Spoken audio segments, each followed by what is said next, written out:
Hello everybody today, welcome to the stream. We're looking again at a mixture of double buffering, drawing sprites. Roughly that's about it. We're creating a viewport of any size we like. Last time we created one of 12 bytes width, which obviously amounts to 12 character cells width as well.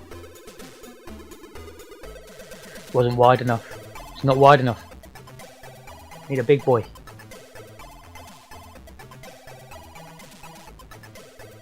So that's what we're going to make. I've been at this all morning.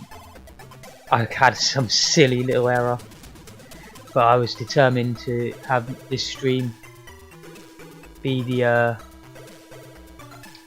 the one where it was nice and concise, and also to demonstrate that we can make any viewport we want with this method, and it's quick as hell.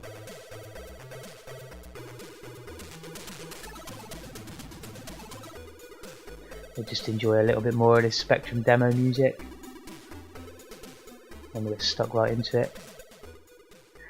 As you see here, I've created a new file completely blank called bigboy.asm. It's just an example project. It's going to have a screen size or a buffer window size of, let me double check my notes,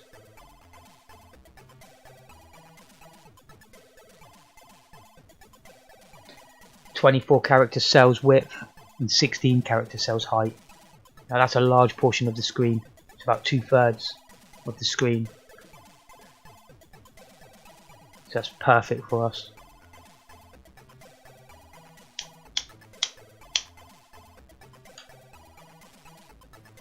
Alright, let's get into it.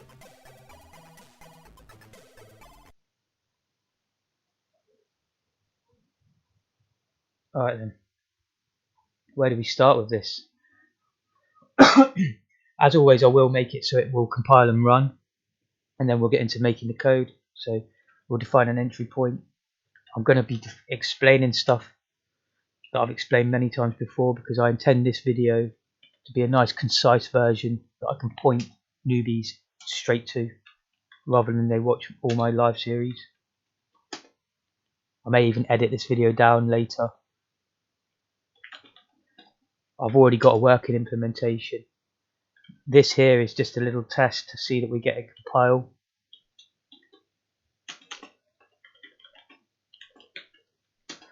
I'm calling this Spectrum inbuilt ROM routine there, 2 of them, and that's why I comment there particularly. Whenever I call one of these inbuilt functions, I always comment just to say what it's doing.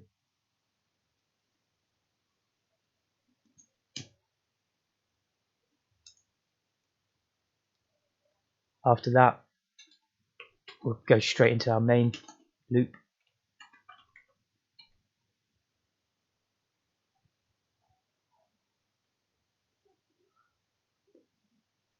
Let's just make sure that compiles.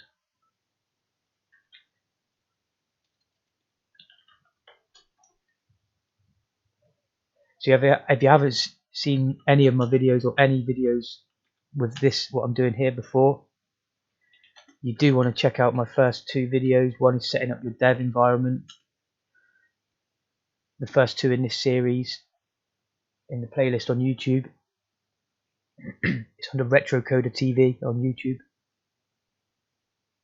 It'll show you how to set up this dev environment exactly like this, and then it shows you what Pasmo is as a compiler and how to use that briefly. But just quickly, I've installed Pasmo onto my environment path. That's an option in Pasmo, which means it's going to use this data to. You also need an endpoint. It's going to be able to create the basic for us, so it just runs in a Spectrum. That's the source file, which is that, and that's the output file, and it compiled lovely. And the b.tap, and there it is. It's a red background. Obviously, if I change that, it's going to go pink, I think, for number 3. And there you go. So with that sorted, we'll go straight into writing the boring bit, which is, I've named it this time, double buffering.asm. Save that in the root folder.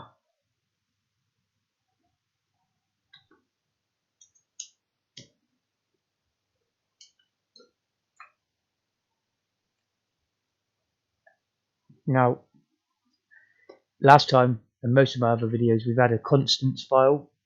I'm going to start keeping the constants in the relevant files that they belong to. And I'm also going to start trying to use hex much more often for the declaration of values. It made my debugging easier when I put them all into hex. I could see what the problem was earlier.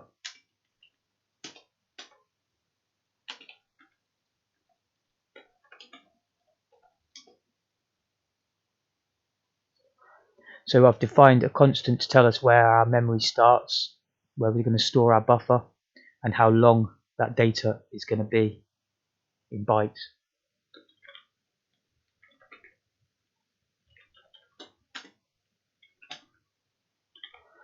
This I am using decimal because it does make it easier to just know how wide your screen is.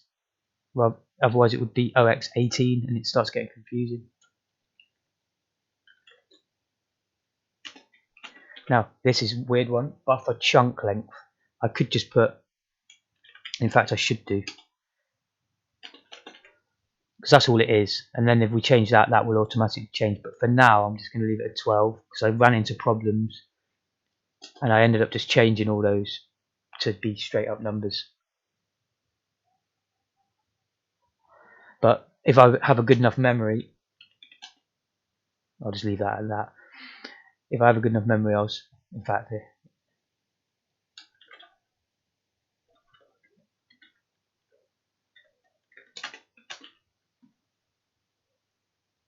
when I see it working, I can then just remove that exchange that for a comment.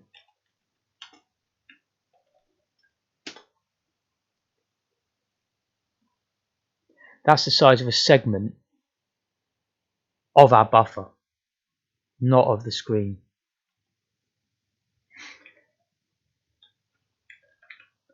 I'm going to leave it at that in case I end up copying and pasting. It makes the resultant code below look less nasty if it's shorter. Oops. The next lot of constants I'll put is the actual video memory stuff. So seg0 is where the memory begins. Obviously, it's the very beginning of the screen memory.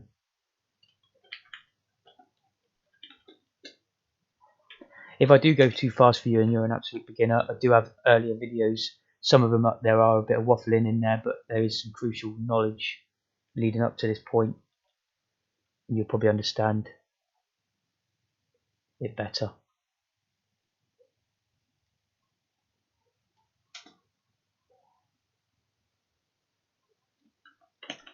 We only actually need 2 segments, right? Because that's all we're using. And we're going to put them in the top 2. But if you wanted to start it from the 3rd segment, you would have vmem seg2, which happens to start from there. And then you just start from that address when you do this code below. But we're going to start from there and have it right in the top corner. So that is actually not needed for our particular buffer today. Now, I was going to buy a new keyboard today, but I didn't get around to it. I need a new keyboard and gamepad and mouse.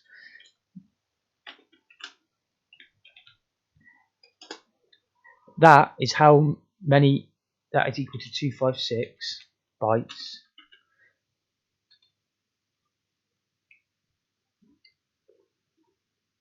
Excuse me.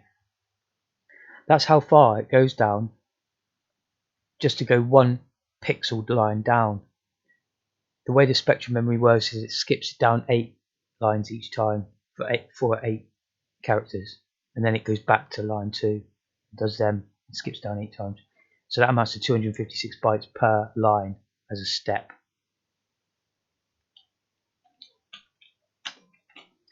And this is where it was convenient to put it into hex.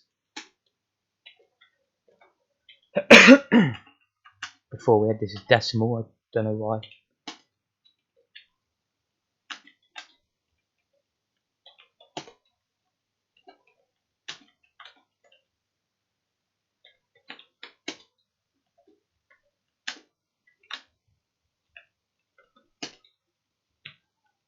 So L7 is the 8th line down.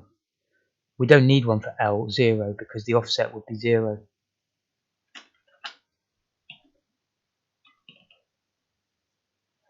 Simples.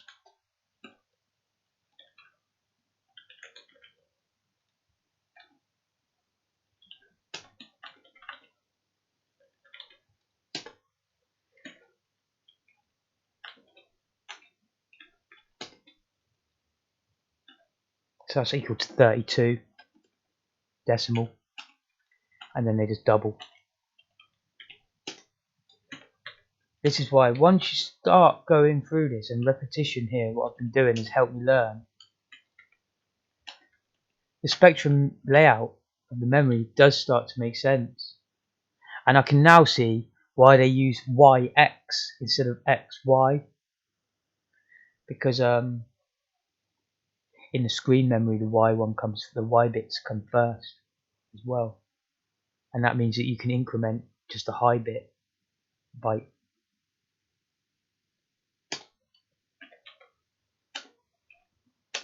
To move up and down. So of course it's just going up by 32 each time.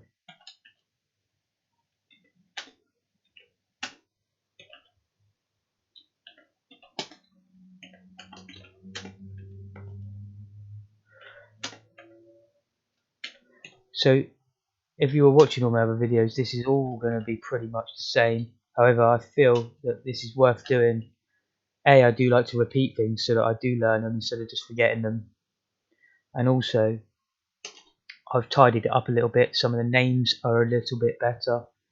You know, the values are represented in a nicer way, in my opinion.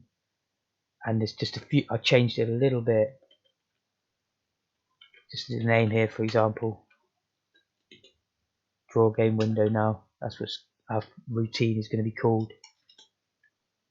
So we'll be able to have a routine called like draw to buffer. Then we'll have a routine draw game window, which takes the buffer and puts it onto the screen in the right layout, which is what we're doing right here.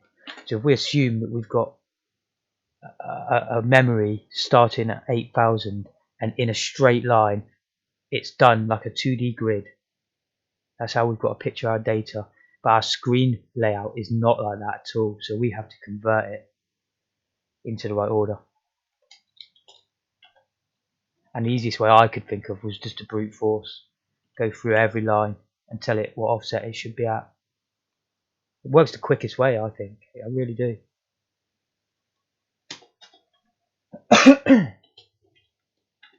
So here it's very wise to put big spaces in your comments, because you will be copying and pasting a lot of this if you write your own version of this. I do have to keep my phone on loud, and I may have to go at any minute. No, it won't be any minute, but I'm expecting a call at some point this evening, and I have to go and meet someone. Better charge it up as well, and I simply can't miss that. So when the call does come in, I will have to just end the stream, but it should only take me about less than an hour, or much less than an hour, and then I'll be back to continue wherever I left off. And as I say, I reckon if I get through this concisely, I'll be done before duty calls. So all of that we've seen before in the last video, but this time we're going to do 2 bursts. A line's going to consist of two of the same sort of bursts of pops and pushes. So we've saved the stack pointer here, we've cached it, so we can't lose it. In fact, let's comment it.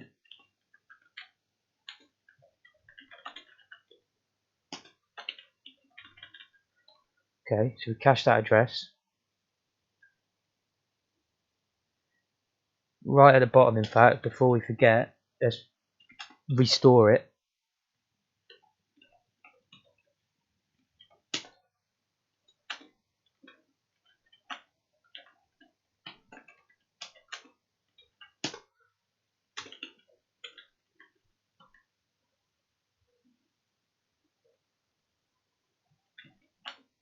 Alright, so again, nothing new here yet. We want to begin where the window begins, memory. This is unnecessary, but I've got it here for copy and paste purposes. Buffer chunk length, that's half of a line, times 0. That's an offset. So the memory starts here, and then we're going to increment this offset over and over again. But for now, we want 0. So that obviously could have been omitted. But as far as I know, it doesn't hurt at all, because it gets compiled and then forgotten about. It's not going to do anything to the spectrum. That could just be a number. It would be the same. We could just write the actual number that adds up to. And in this order, I mean, I don't think it matters the order particularly, but as long as you know what order you're doing. Poop.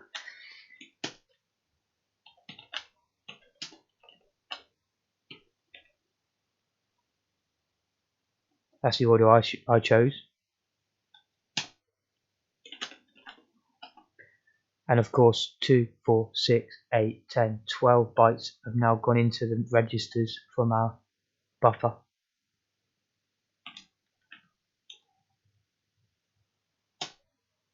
Seg 0, so it's the top of the screen, plus buffer chunk length, and that's it for that one.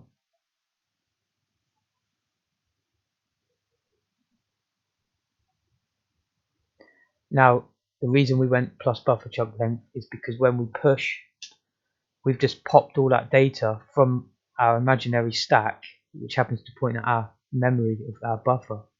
We pop the 12 bytes, it's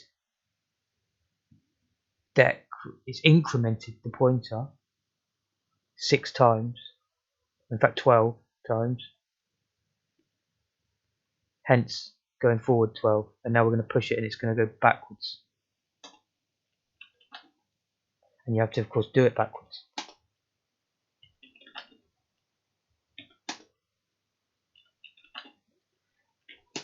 Now when I wrote this earlier, I used find and replace to ingenious effect, and it took me 5 minutes on my own to write this, but it is much harder live, as I always say.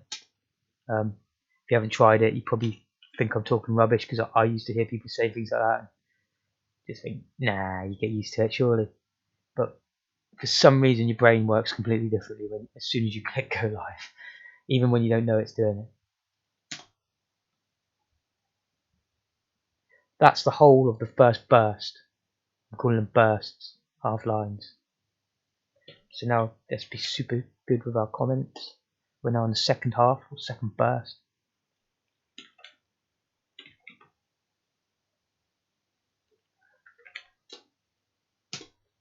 So game window start, buffer chunk length times 1. It's as simple as that, and you will constantly increment that to go to the next piece of your buffer memory, and that's all you have to do. And then this time we'll pop them all again. In fact, let's copy paste that because it's the exact same thing. We'll load the SP.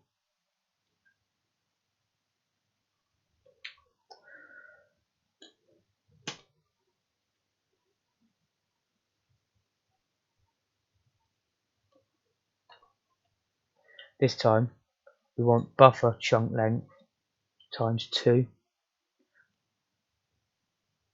because we're still starting at the beginning of the line.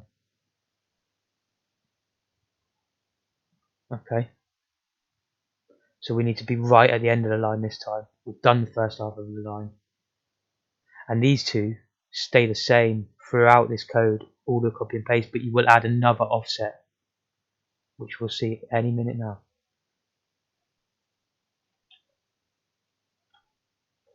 Right, and that's that one done. So we've done scan line 0,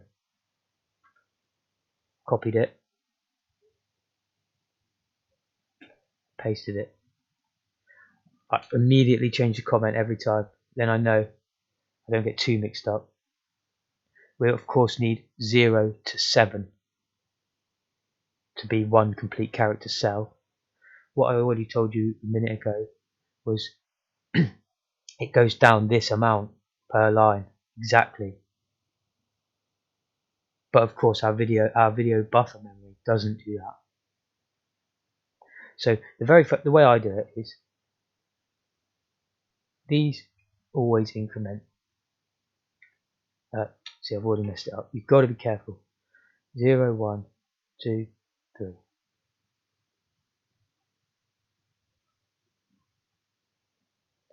Buffer chunk length is in the wrong place. It's still on the top line. So all we need to do is increment it by, or offset it by L1.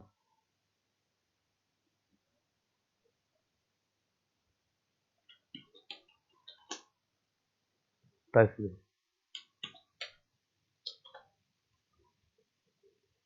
That's it.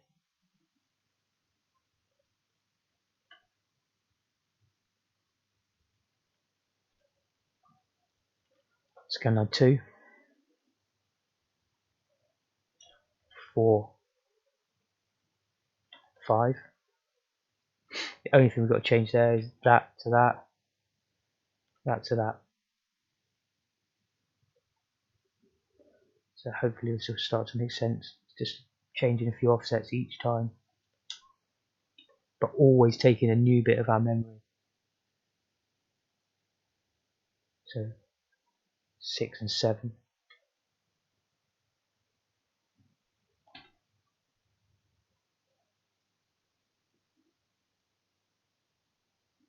I feel I've already made a mistake because these lines should match up.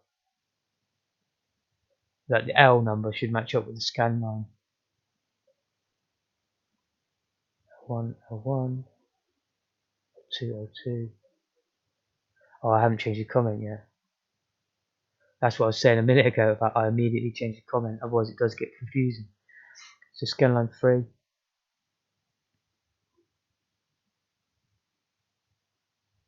L3, L3, and I was using copy and paste, find and replace to do that even, but I don't think that's necessary.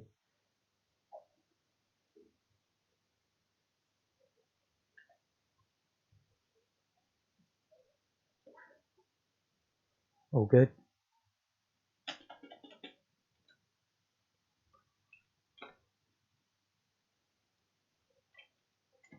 Eight, 9, L4, L4.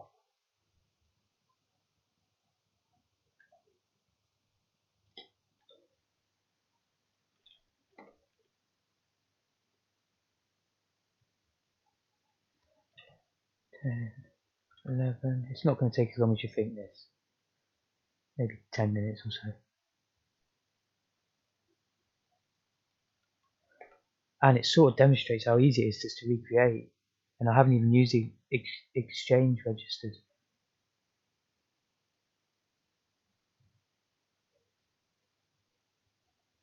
I don't need to copy and paste it. I'm going to get rid of that. I hate seeing that stack point thing at the bottom. So we were on 5, now 6, it's 12, 13, 6, 6, and then the last one of the scan lines for this character cell.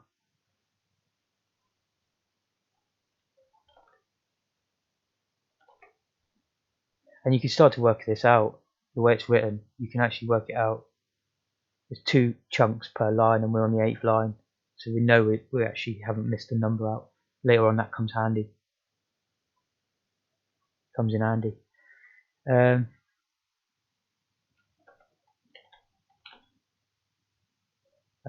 L7. Right. It was that straightforward to do the character cell, and we can now copy that entire thing.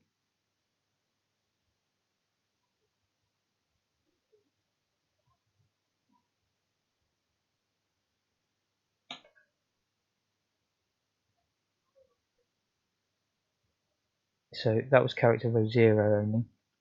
We need a lot more character rows. Well, we need 8 per segment. Then we can copy and paste the whole segment. But here's where it gets a little bit complicated, because we have to, I put a load of spaces so I can easily see between. See up here, I can click to the top of the character row.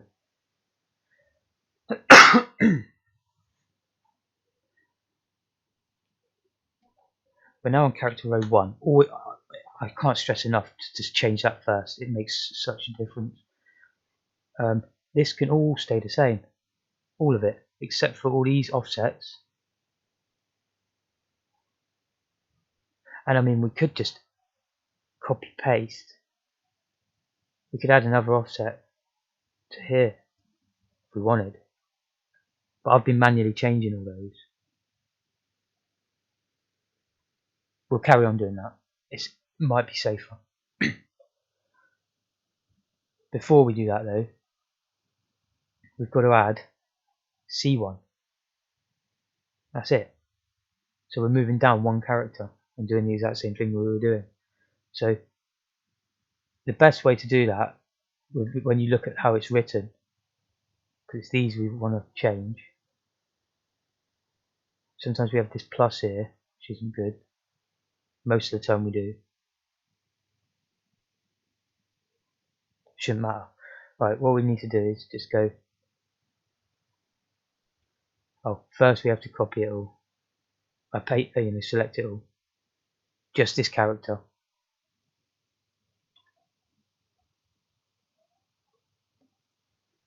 Vmem seg. That'll do. This is character cell 1, so we just want C1 plus vmem seg. Now that should be fine. There we go. That was on 15 if I remember right, yeah. So technically we could just add 15 to all these numbers somehow.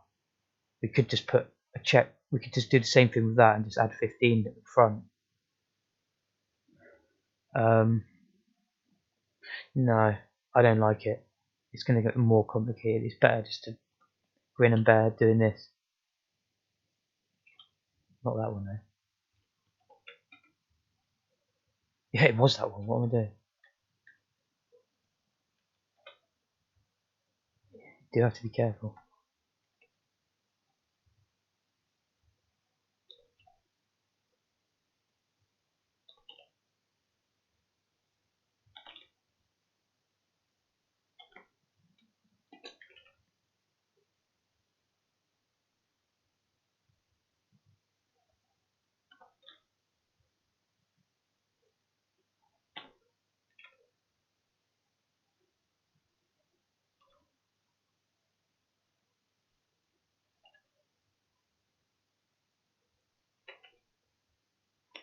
Yeah, it becomes easier now because they're like much bigger numbers than the ones you have to avoid.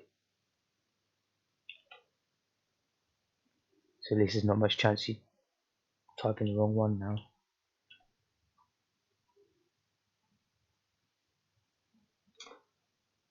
Should be nearly done. There we go. And I've done it. So now we can copy and paste that.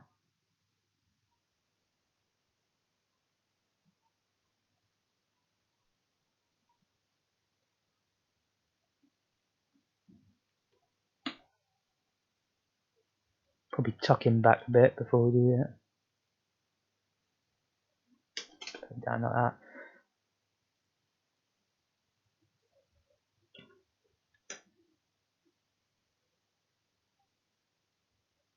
So that's character row 2. The only thing we need to change in that is changing C1 to C2, and of course the increment adjust offset for that the buffer memory.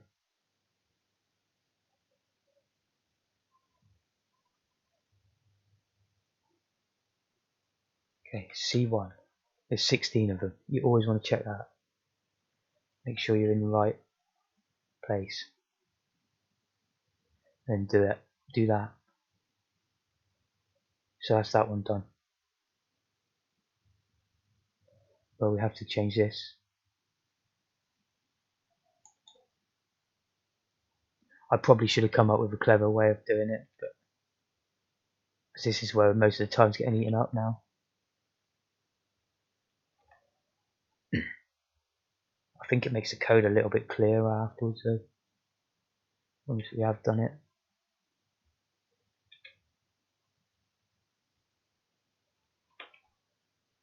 I think it goes up to 127 with the screen size we've got of total lines to change. Not too bad. We're what, a third of the way through now, isn't it, nearly, or something like that. Maybe I'm wrong with that. Doesn't feel like we're a third of the way through.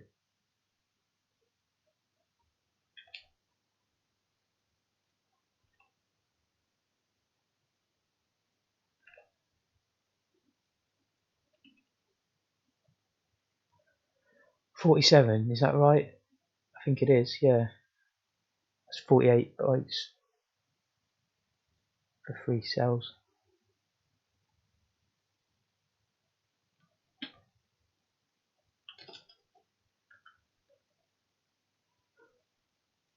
I always, hey? Yeah. I always change that straight away. I need to roll a smoke.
Okay.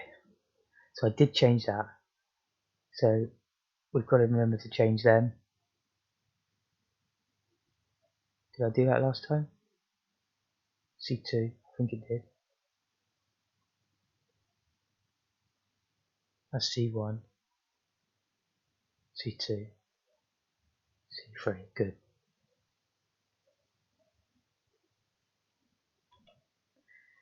That's basically the only thing you have to do to find. Oh, I've messed up.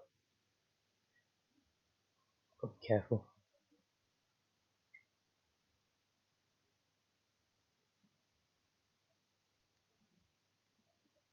That is the only thing you have to do to find and replace on when you copy in a.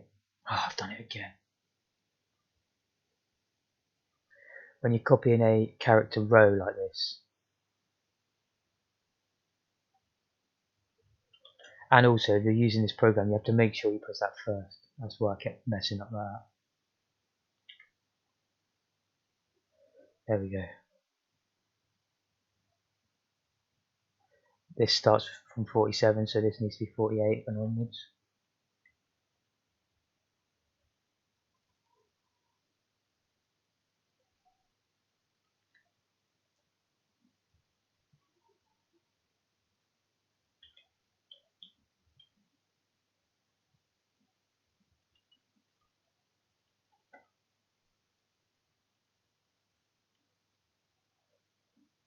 I kind of do wish I used the another offset here, but I think we would have ended up with loads of offsets by the bottom line, and it would have looked messy.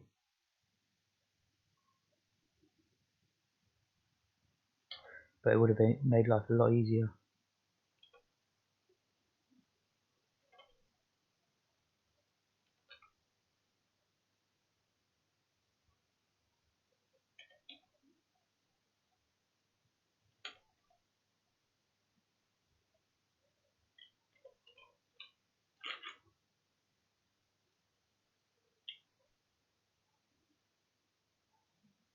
Should it go up to 63? Is that right?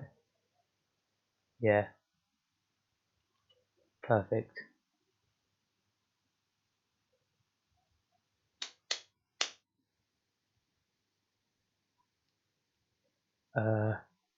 Copy it again.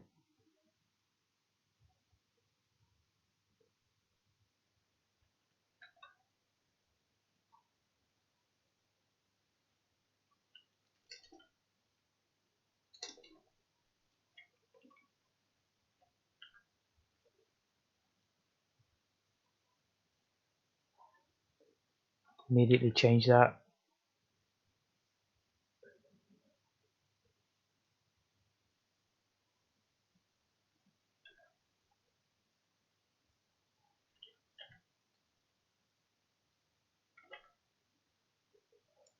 Change all of them to C4 in that particular version of the routine, that area.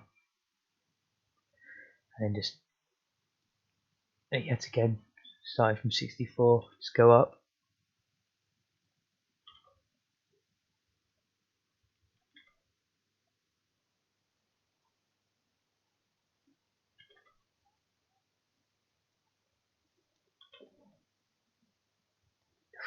Mouse wheel.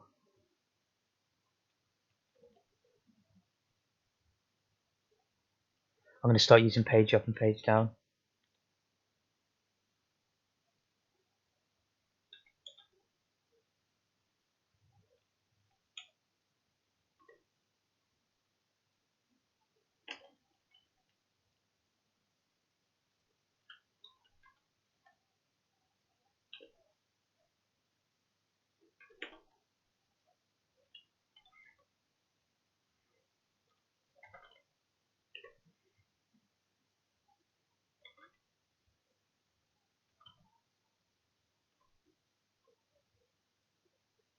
'79's perfect. I definitely didn't miss one.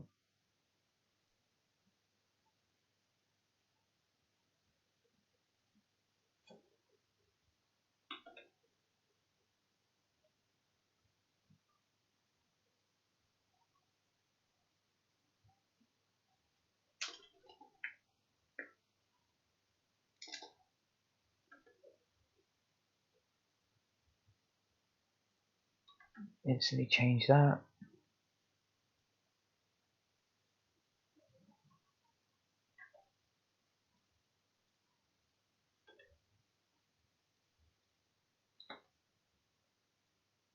Change the character offset.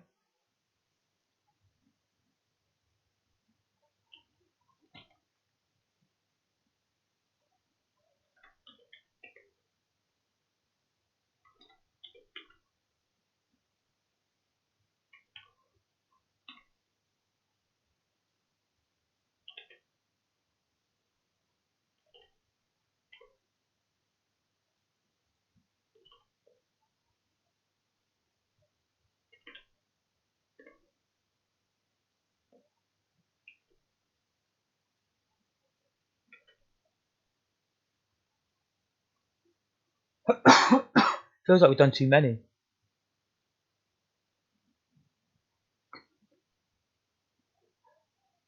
Oh, of course, there's two lots of chunk lengths. That's why I'm thinking it's only going to go up to 127. It'll be 255.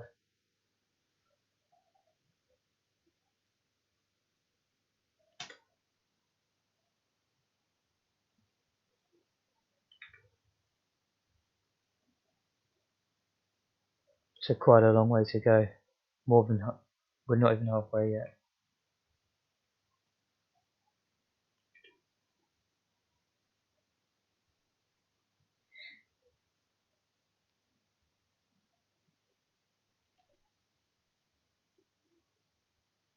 That's perfect.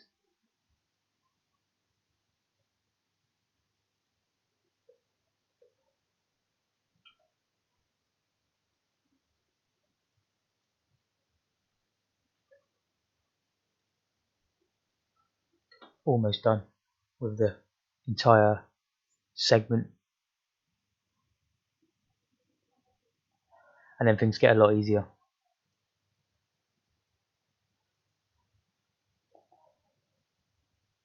Maybe I could do an offset after that. Segment offset.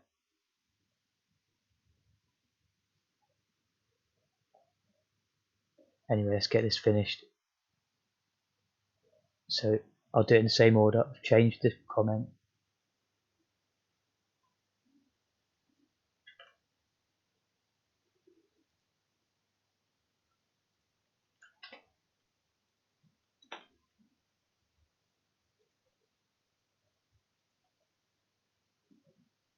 Start from 96.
Perfect.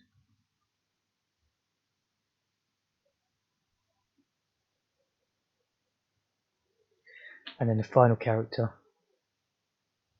of the segment. Just do the exact same thing. It's only a small process really. It's not hard to remember.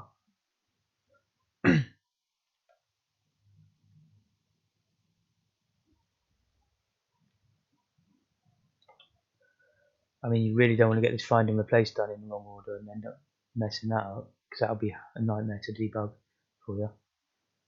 But if you stick to that order, you should be good.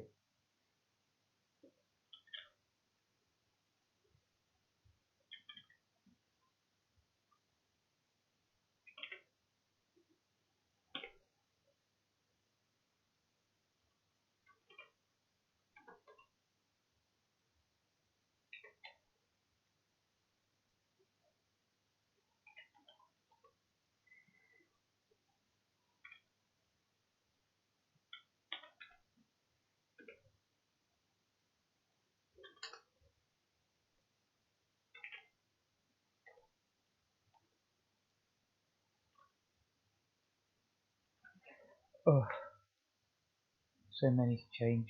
Did I say 127 at the start? I think that'll be a complete segment when we get to 127.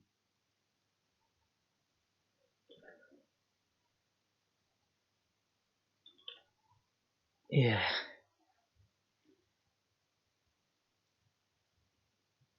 Alright, so we've done one complete segment there.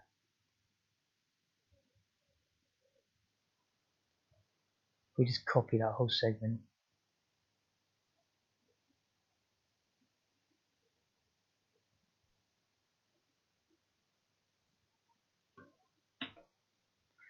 I'll put a boatload of space.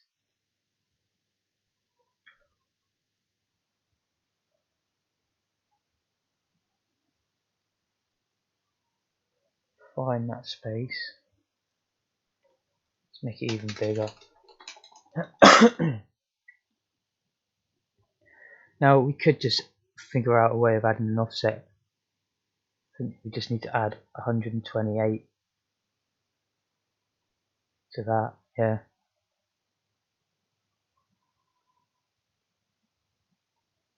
To that.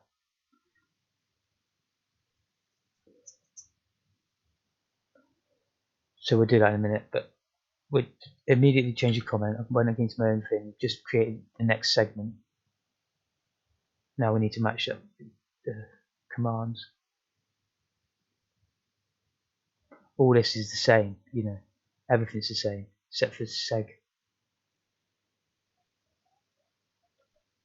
Oh, obviously make sure you do the copy.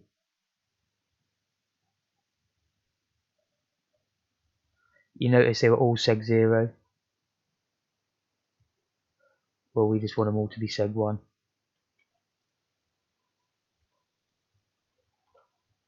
And that's it. It's done. Now we just need to make sure it's pointing at the right bit of our buffer memory.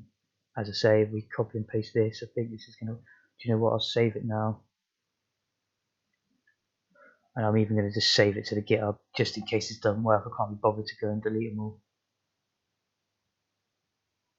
Then again, it would be trivial to delete it anyway.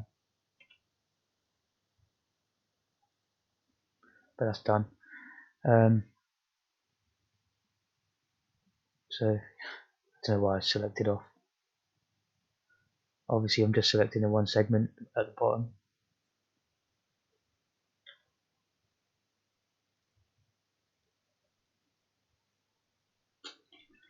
Buffer chunk 128 plus buffer chunk. I just wonder, should I call it something other than 128, a constant, so that we can change it if we want to. I'll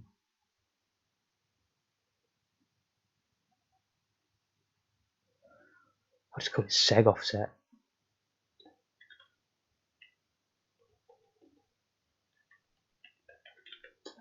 And I'll make seg offset now.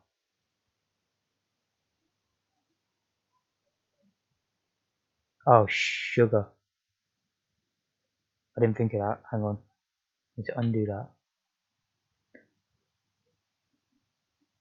Because we were using that same constant in another place.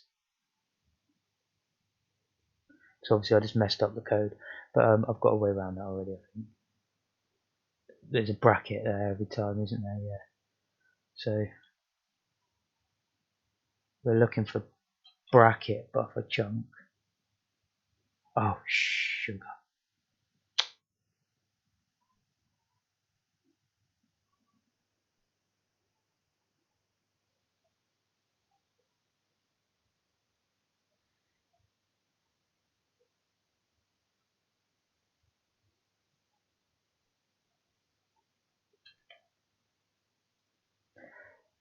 Bracket buffer chunk. And we want to make it bracket seg offset buffer chunk. That's good.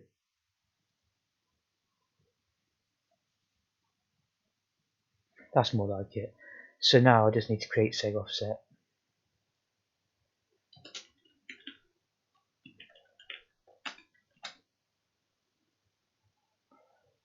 Should I do it in hex? What's 128 in hex? I should know that off the top of my head. 80.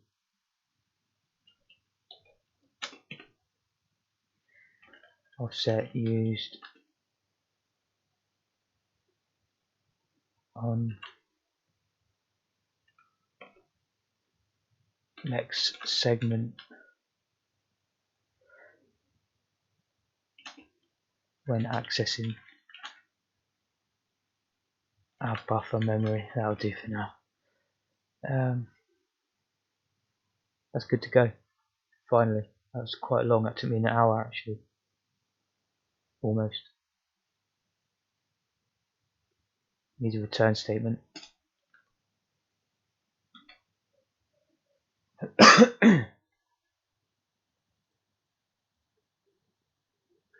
Alright, so we're good to go there. And that's that whole class completed. Ready to draw the memory onto the screen.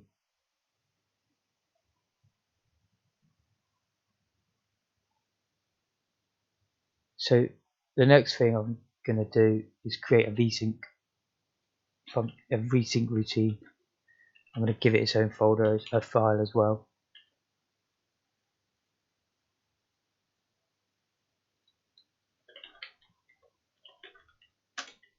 That's how many frames we want to hang for between doing our code to make sure we do it in time.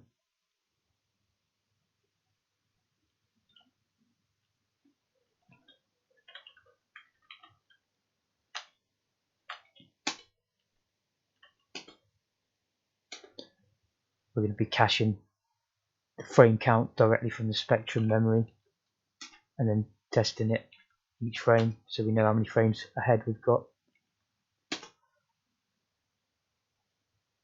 So we'll point HL at that bit of data that it's made.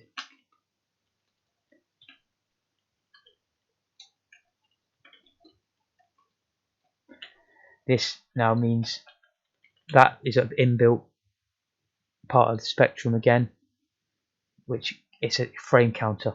It's a 24-bit frame counter.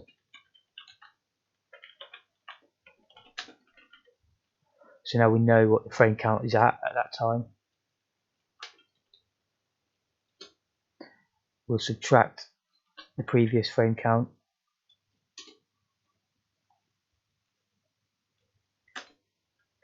and compare it to frame delay. If it's more than or equal to frame delay,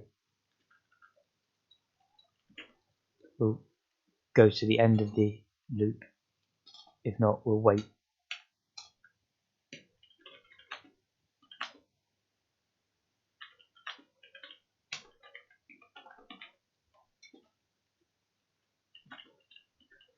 And just jump back. But if it has gone over the amount of frames, i.e. 2, we'll jump to that label. We will cache the previous time again, so we know it.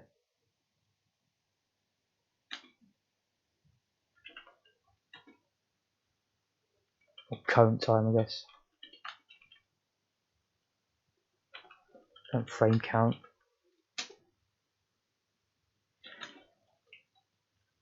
That's still part of that.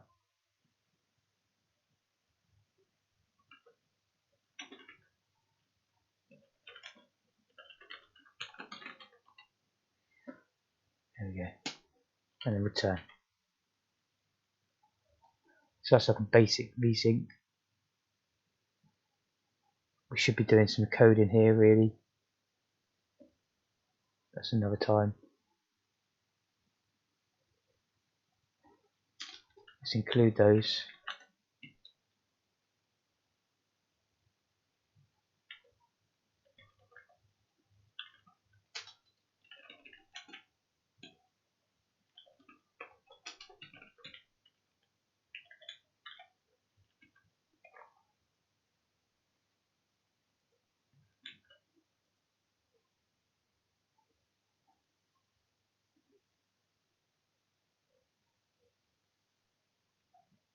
Now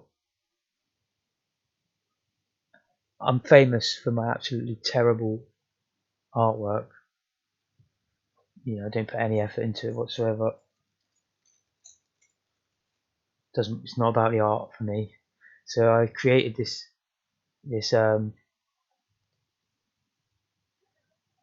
really bad, what I call a test card. I'll just paste it in. But actually, I found a way to generate this from ZX Paintbrush, and I didn't have to change hardly anything. I messed around with, I got it looking better with find and replace again, and also it measured it all in pixels, and it was a comment. It had a comment telling me the amount of pixels, but I managed to use find and replace to turn that into an actual declaration of bytes. But I'm not going to show that right now. I'll just show you what it looks like.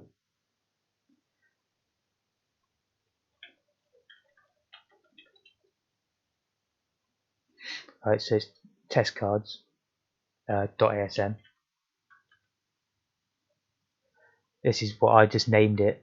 It's like a test card for your screen for tiled backgrounds. Should have probably called it test tiles. Tiles test or something.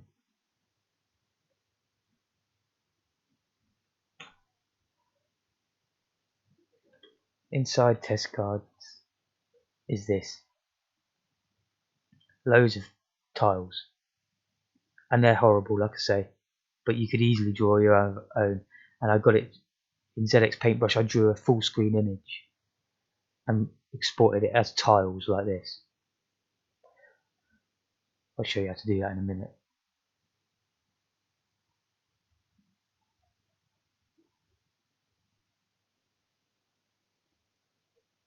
So what we've got here is a tile length. How many bytes is a tile? Well, it's 2 for its position, and then it's 32 for its bitmap, and that's it. And then it's on to the next one. We've specified the tile's position, hard coded, so there's no need in the loop to iterate and calculate what screen position it's at.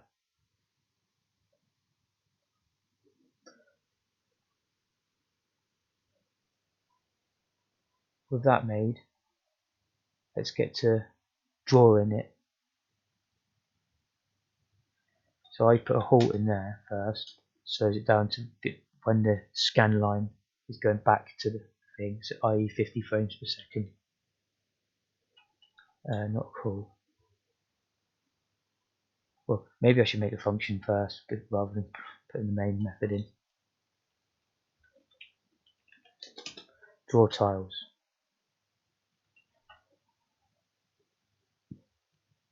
The reason we push BC is because B is the tile count. So we'll have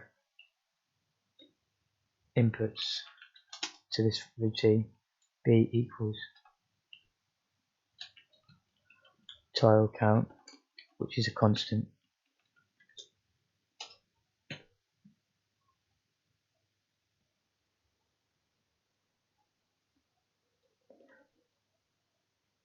It wants IX to be a pointer to the tile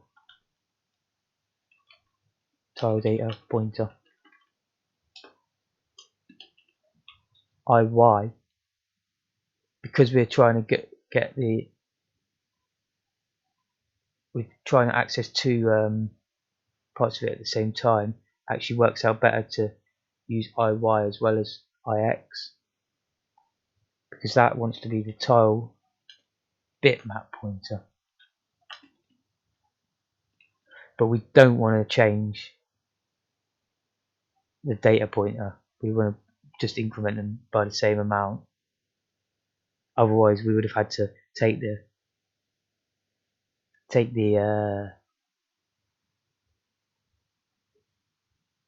what's it called? We would have had to take the data for the position, and then we would have had to affect IX, increment it so that it pointed at the bitmap, and then decrement it back so it went to the data when we went forward by one whole tile.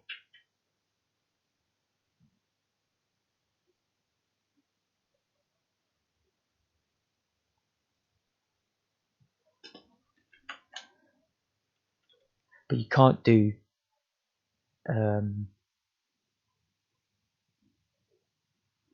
addition between IX and IY. There was another reason why I had to, basically, I wanted to move it to BC, but BC was already taken up with tile count, so I pushed BC to save its data.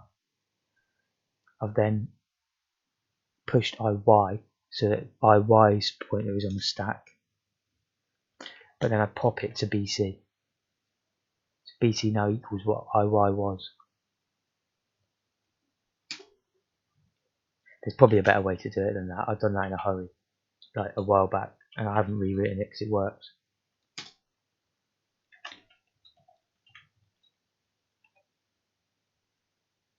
So there you see we've just put the X position and the Y position into D and E. IY already points at the bitmap. See, we could have just incremented IX by 2 really, and then we would have had to, when we go forward a tile, we'd just have to do it less by 2. But this way works, so why bother changing it? We haven't got our draw. We're going to write draw sprite here, and I put a 16 because it's a 60. It's a routine that only draws 16 pixel sprites, 16 by 16. Now we pop BC again, and we get back the original value.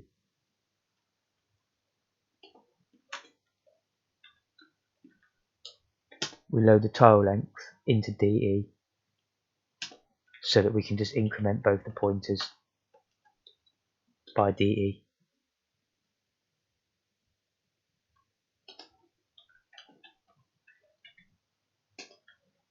Again, I wrote that method in quite a hurry and we were having lots of problems, so we changed it around a lot, which is why it ended up a bit weird. It could probably be improved upon at a later date. Until B reaches 0, i.e. we've gone through all the tiles, this will loop. And now all we need is draw sprites.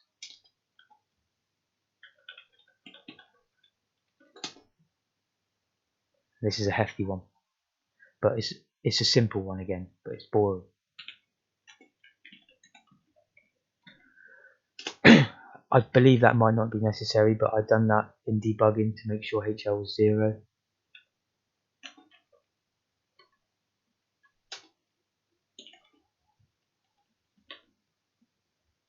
And again, a very cack-handed way of doing it, but we've moved E, which is the Y value position, into L. So H equals 0, so HL now equals Y. Again, I'm sure there's a better way of doing that, but this does work, and it works quite quickly. So here we're just multiplying it by 2. 4, 8. Obviously that's Y times 2, the Y position.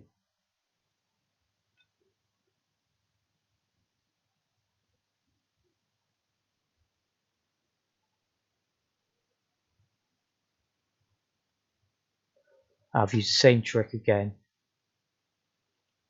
I've pushed BC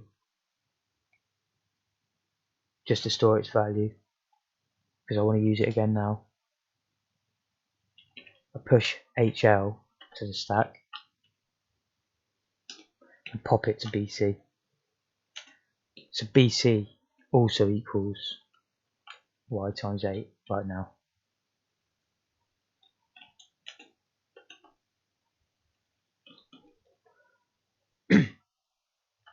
So HL equals Y times 8 and so does BC.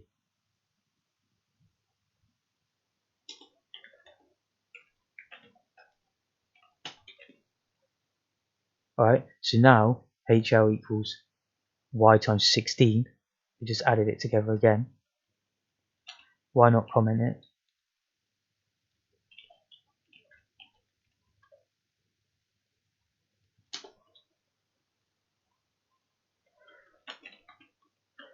So we add we add y times 8 to y times 16.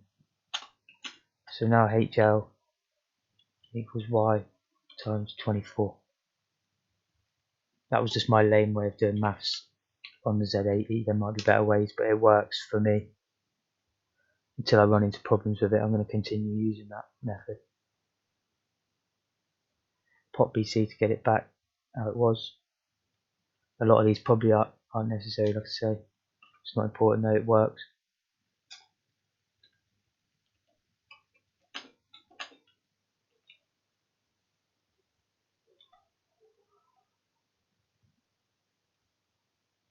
So I've just cleared the value out of D, or out of E I should say, because D contains the X, but E was still containing the Y. So I've loaded the X into E, and just cleared that for argument's sake, just to check. I think it was necessary.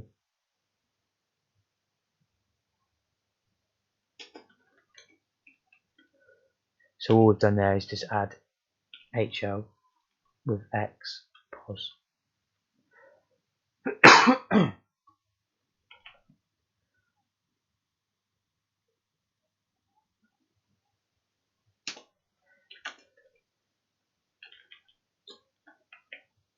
Now we load DE with the game window start offset, which tells us where to start in memory.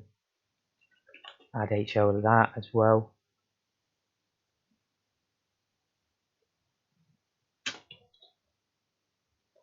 HL plus equals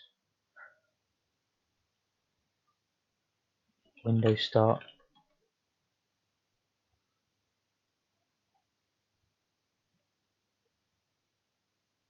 I have no idea in my code why I've written DE0 here,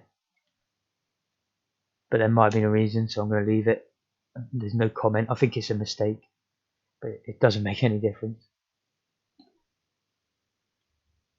So now we are at sprite origin first byte now.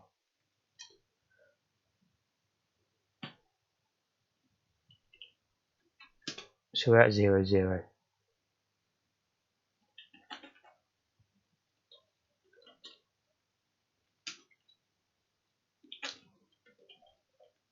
I'm rushing through this bit because we've done this a lot before.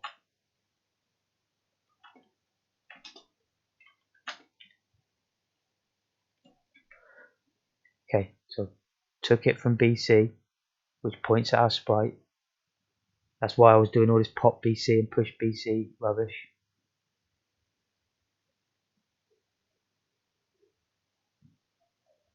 And just pop it into where HL is pointing, which we've already set up directly where it should be.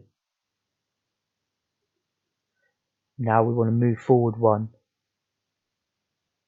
in our sprite bitmap, and we also want to move forward one in our memory, which we've done. So now we're at 1, 0.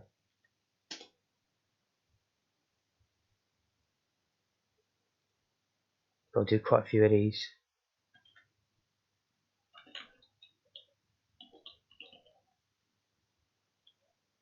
It's the exact same thing over and over again, pretty much, except for once you've done the first one, the first skip to the right, you still want to move to the next bitmap data, but you actually want to decrease HL, or you could just -1 from the constant, because what we're about to do is we just decreased HL, then we load DE with window width, then we add HL DE, so it just moves it down a whole line. I think at first I was doing it like that, and then during debugging I added that. Do you know what though? I think I'm going to leave it how I had it, and I'll save the optimizations for another day.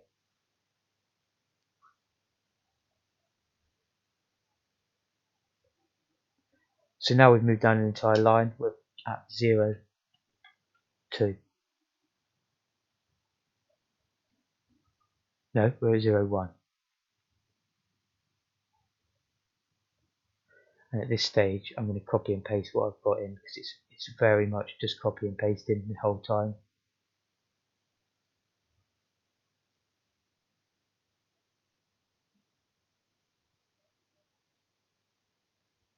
Quite a few lines as well.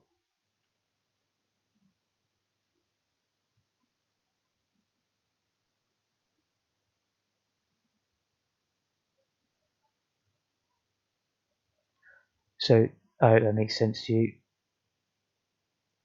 We've just gone boom, boom, boom, boom, boom, boom, you know, and drawn the sprite, 4 different tiles in that order.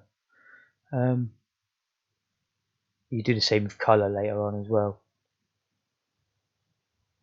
But remember that there's only, it's 8 whole lines to jump down. It's all measured in character cells, so it's a different calculation, but the same principle.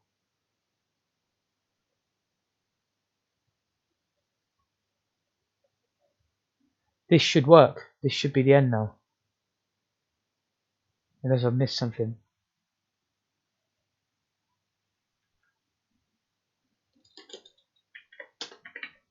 Oh, it didn't. Tile length is undefined.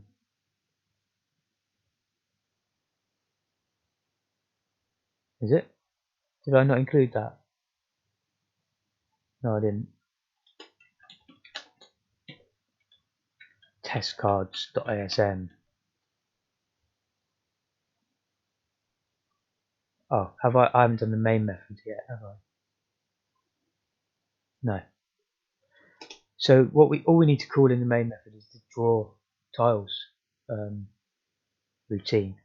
But the way I've set that up, it actually does take it. It's got quite a few inputs. So we need to load B with tile count.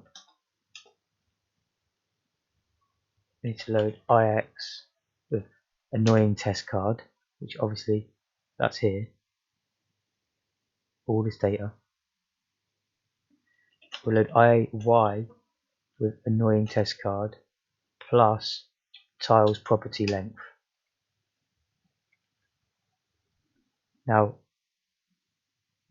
that's just 2 because there's only 2 bytes in front of the bitmap data, but we might want to add color attributes there, and then we can put 6 because there'll be 4 attributes for 4 tiles.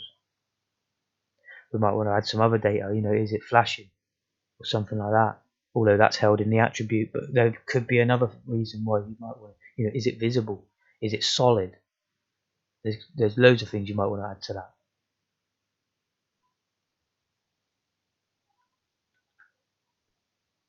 Let's hope this works. Well, it won't work yet because we're not doing anything. We just need to call draw tiles, and that's it. Oh, and of course, no, that's not it. That draws it to our buffer. Then we need to call our double buffering routine, which is called draw game window. Called draw game window. That doesn't need any inputs.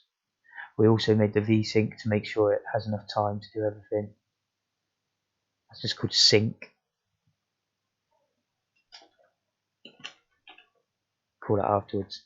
Now I think it might be worth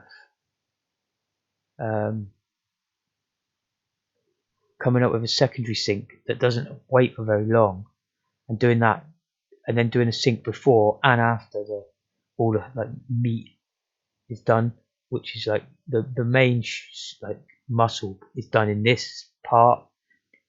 We've made this pretty quick, this double buffering, so I'm pretty sure that can be done. We have to find a way eventually of making sure that all that is drawn before we call that. That's how you do it, to make it sure there's no flickering or tear or anything. But I'm not quite at that level, but I'm nearly there. It's really not much that needs changing to do that, I bet. It's almost like an if statement. We're just setting a bool to say when this is ready, and then only calling that when it is ready. Let's give it a whirl. compiled. That's not what it's meant to look like. I think I forgot to increment.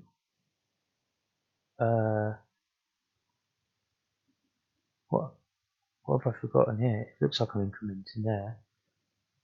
Tile length.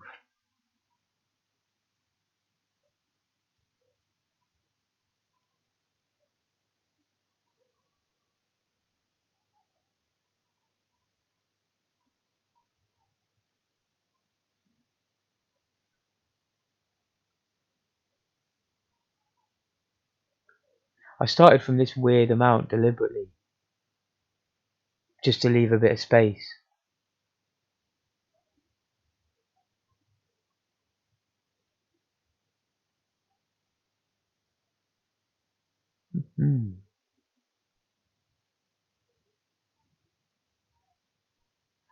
I mean, the good news behind that is the double buffering was working. It was exactly the size I was thinking. There's some glitch in there though. It's just getting the first tile over and over again.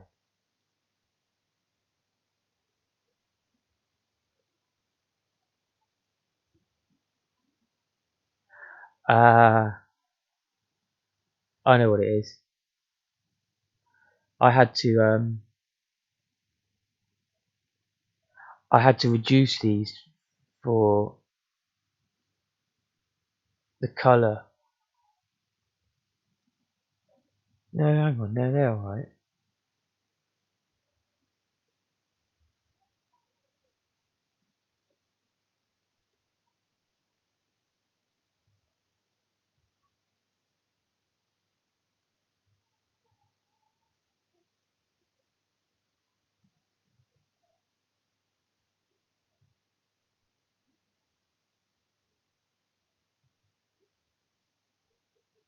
Interesting. It works on my example that I've got on my system, but the one I've got on my system is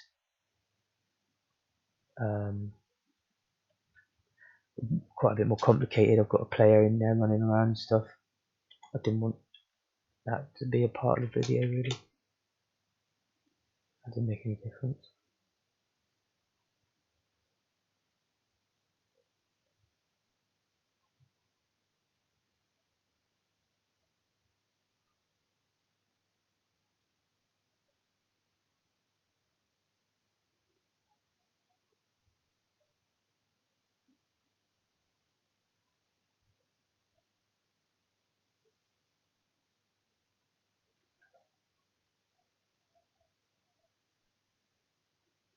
Exactly the same.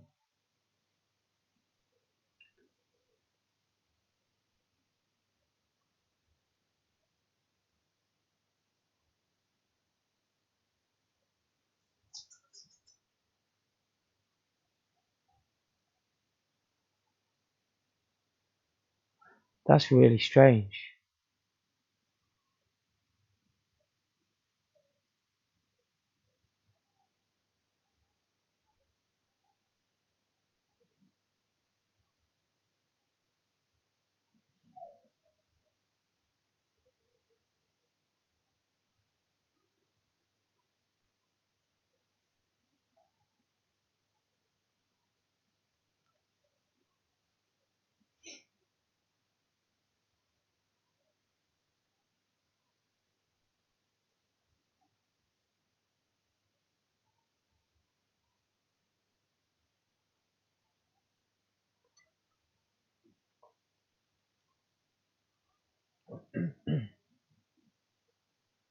That's really strange because we call the sprite here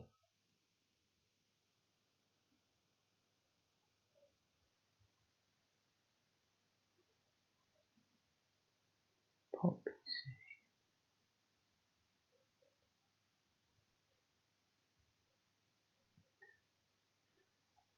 How do we tell it to go there then? Let me think.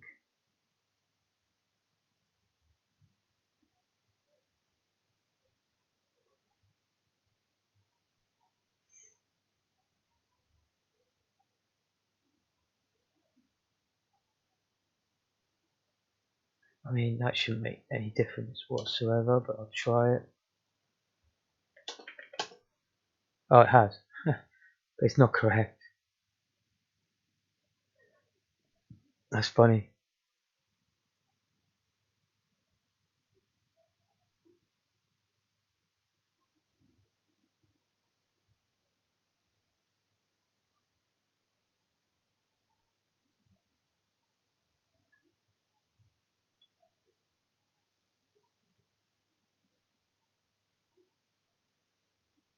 Let's just try this one.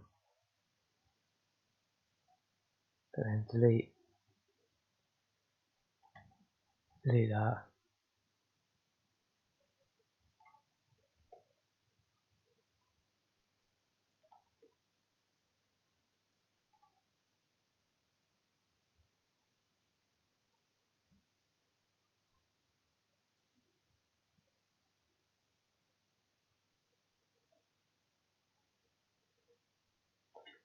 This should be the same as what we just saw.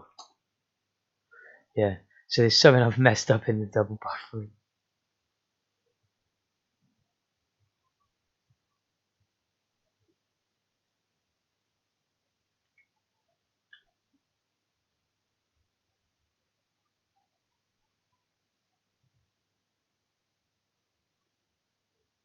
There must be something to do with that offset thing I added. I've now just changed it completely for the one I had, which I annoyingly named 1 instead of 0.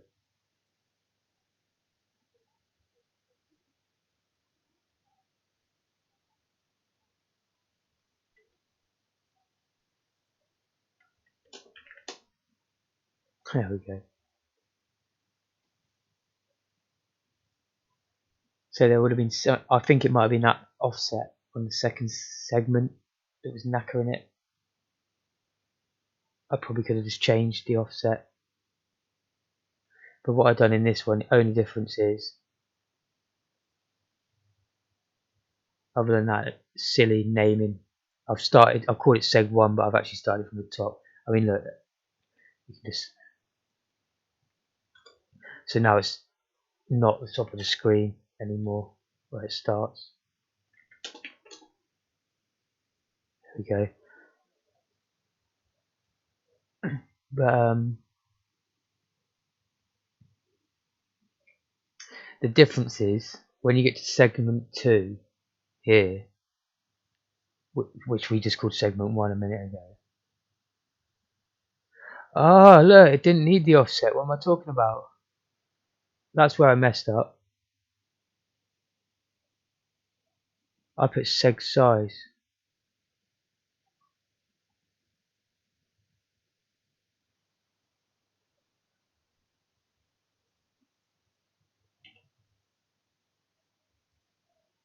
So I messed up when I just showed you it with that final offset was too small.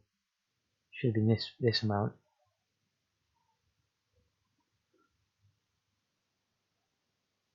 That's no biggie. You can easily change that. Just needs to be that amount instead.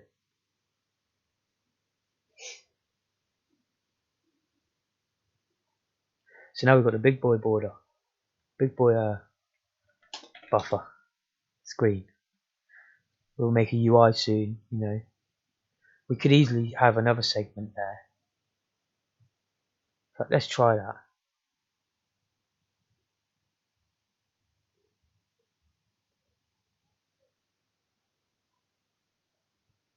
Oh, wait a minute. I know what I did wrong on the last example.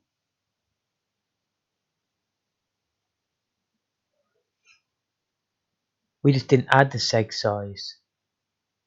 Oh no, you can see you can still start from 0 there, so that's good.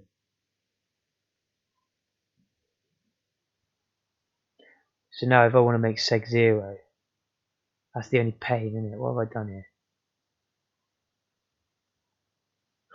I've managed to muck it up again.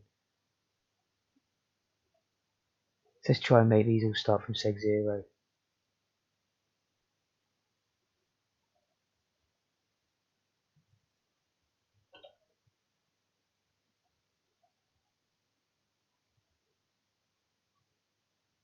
because I'm going to try and do like a full screen one that's just got the right side as the UI.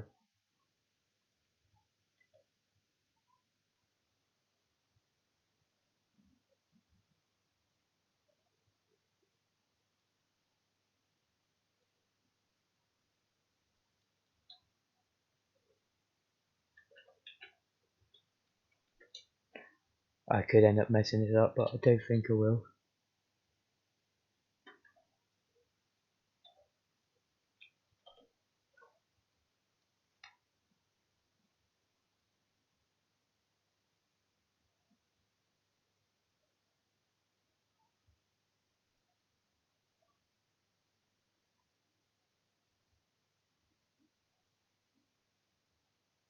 That's it. And then just change this one to say 1.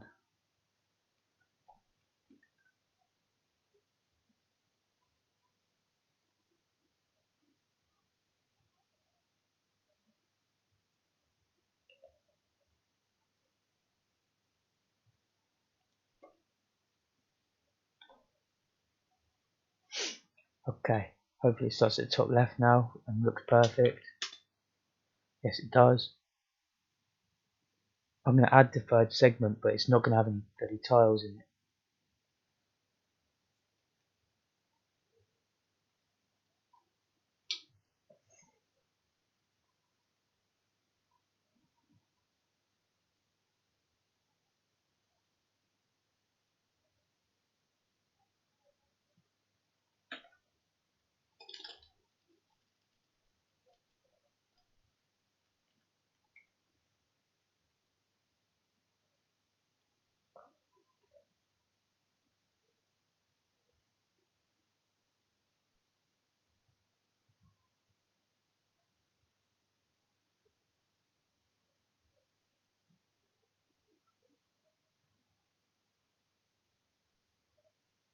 I didn't rename, but I'm not going to do it first now. Just make sure I rename properly to seg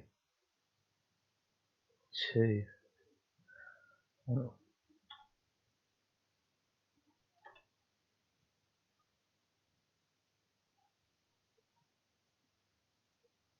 And then it looks as if we need to, yeah, we need to change seg size to seg size times 2 in brackets instead.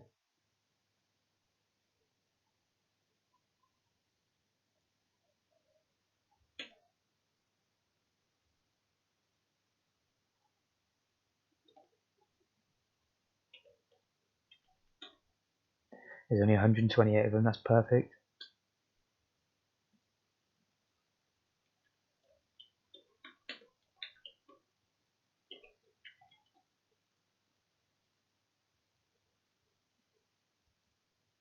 There we go.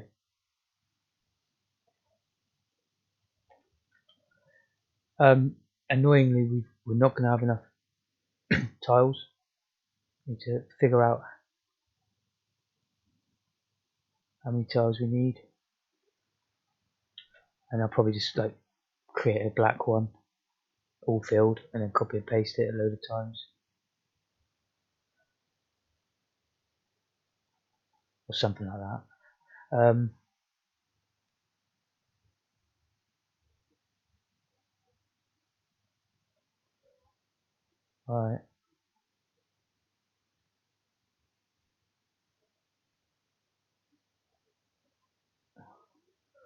Lost track of what I'm doing.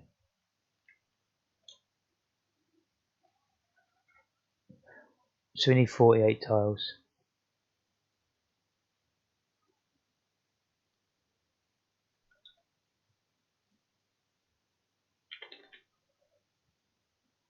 Bummer. Well, I'll do that there so we know how many. That was 96.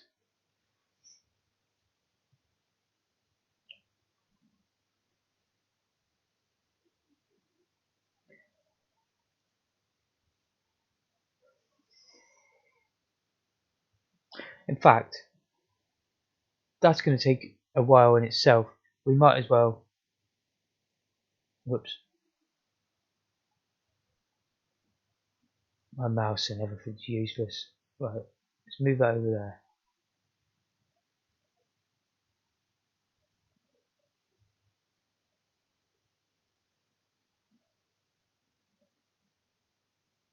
What we'll do is we'll have a little look at drawing just our own. The very first thing I'll do is we've just changed our buffer size.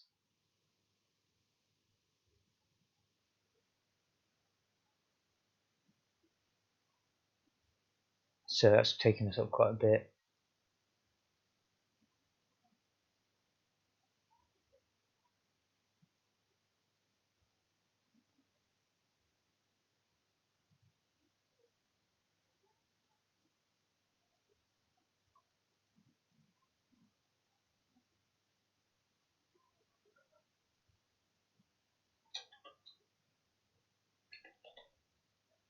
Oh, wait there, that's wrong. That's where it ends.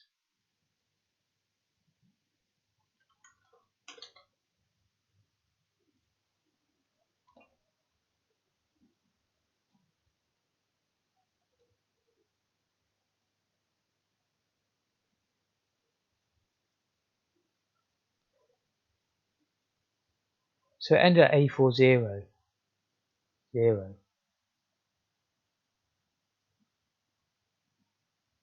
That seems odd. Hang on, that can't be right.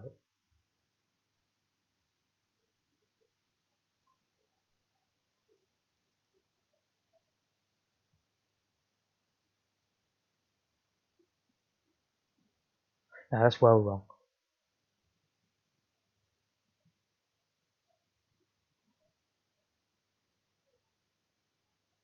Let me just work it out properly right there.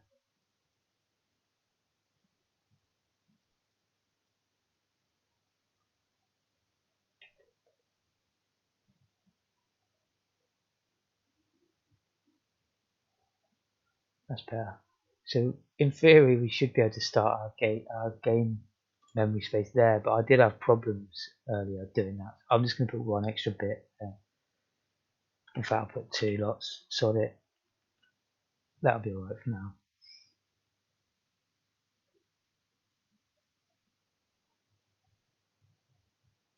So we changed our buffer size, not the width. We just added the third segment in. I don't know why that's like that.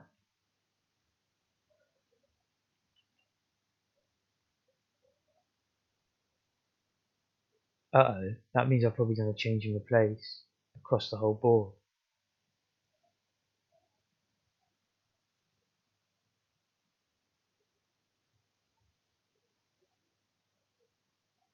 Yeah, this is vmenseg 2, it should be vmenseg 1.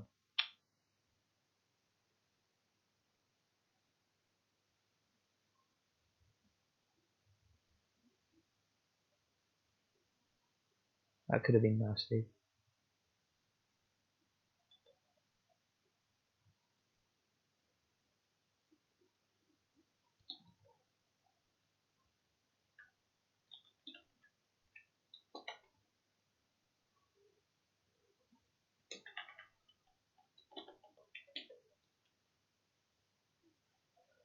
Okay, hopefully this will be alright. Okay.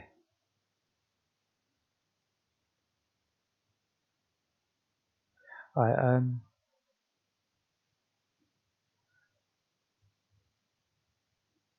all the rest of that's okay. Except for this.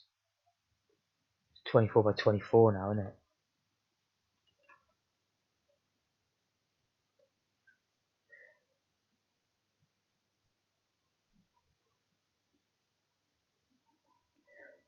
So that's what I'm basically trying to work out. How many cells have we got? We've got 576 cells now.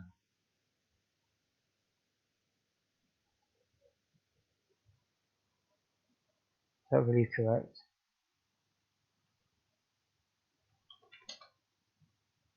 I believe so.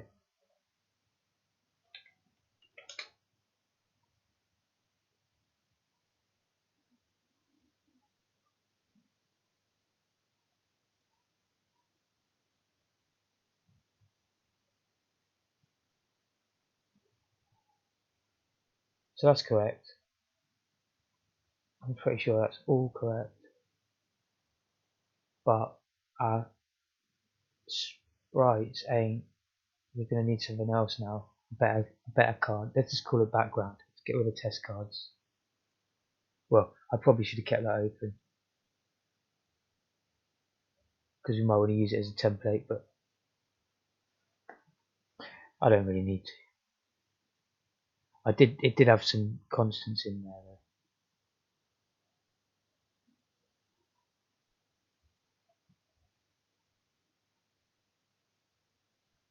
though. Alright, it's open again.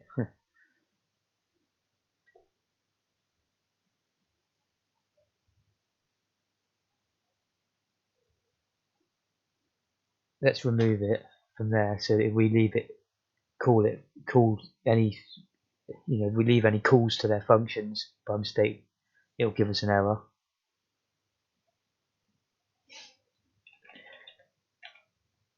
We're going to create this in a second. Backgrounds.asm.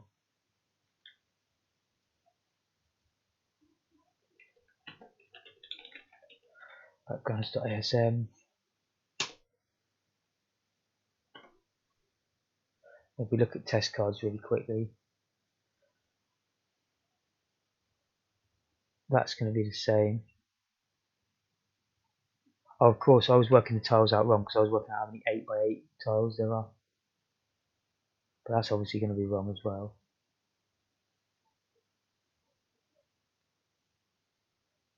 Let's just grab that anyway and change it.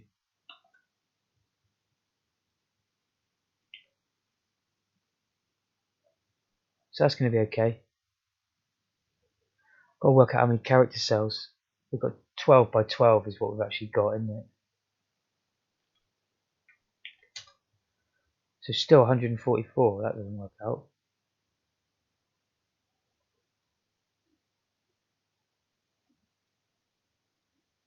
Maybe that one was alright.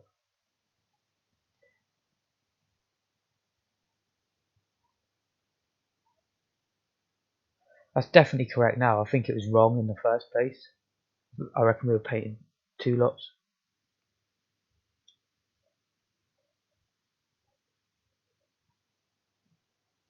And the properties length will be the same. Right, so here's how I did it with ZX Paintbrush. And it was pretty cool, because the way I could export it was very handy, and you'll be able to see it now when we did it in this window. So I'll create a new, I'll just put PNG, I don't think it really matters. And it wants to know pixels. I think it's 256 by 256.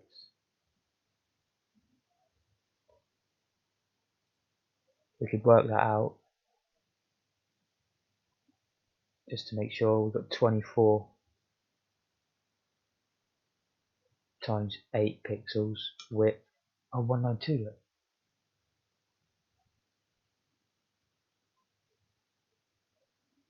So it is 192, I believe.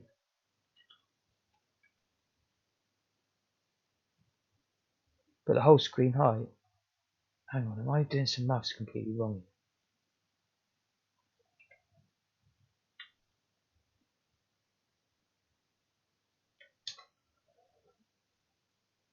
As far as I know, I don't know why you can do one any higher than that at default, because I don't think it would fit onto the screen.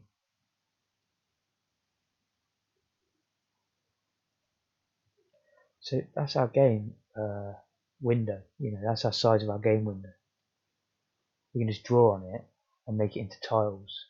I'm not like really into, don't even know how to change the drawing tool, for example.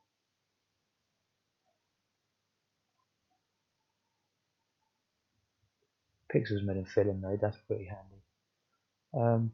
What should I draw? I don't want to spend too long. I do want to quickly roll with another Siggy.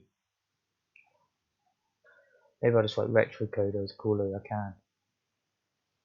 See, I haven't even got a proper mouse mat here, it's all squishy.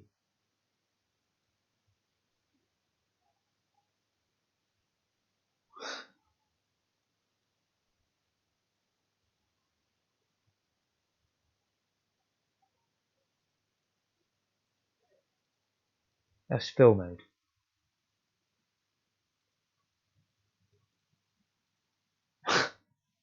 Having a laugh.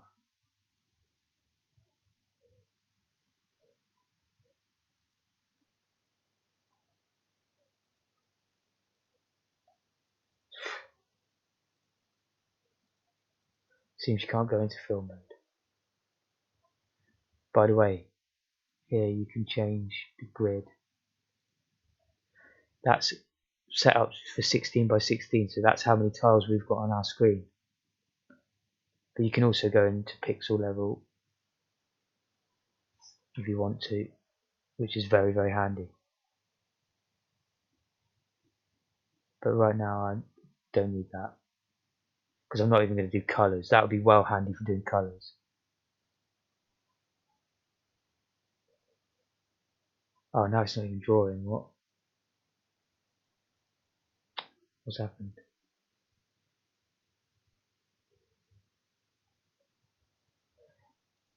Oh, I wonder. Okay, that's how the fill works. Nah, that's no good. Oh my dearie me. Right, forget fill.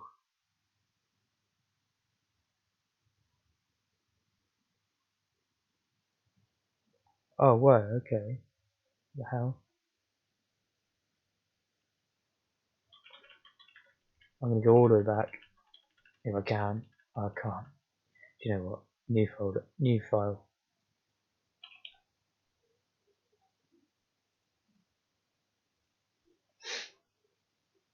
Alright, that's gonna have to do. I can't be bothered.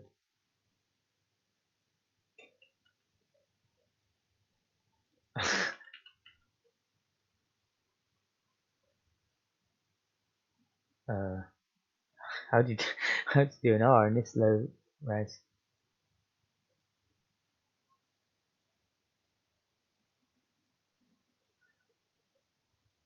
Oops.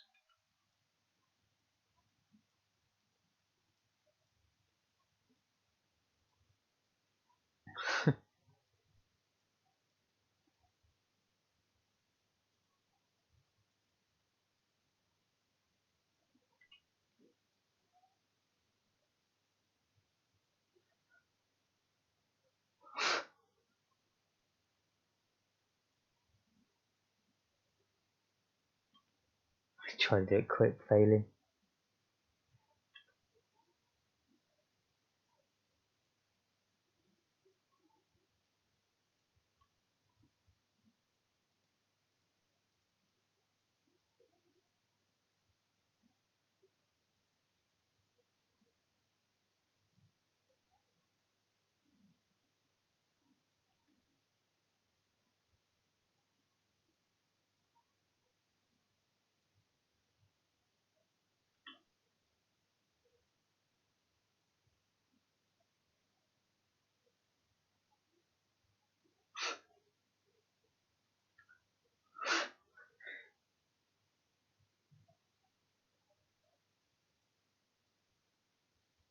No.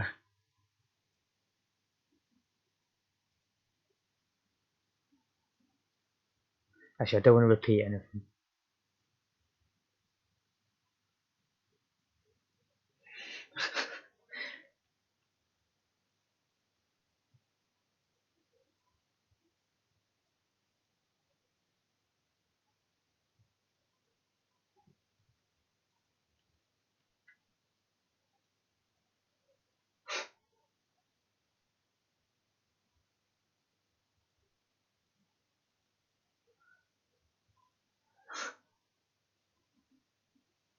Crazy. Let's leave them blank, sod it. In fact, I'll get the pencil out if I can.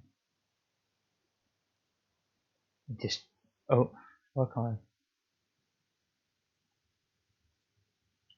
It's a weird app. That seems to be, look, what the flip?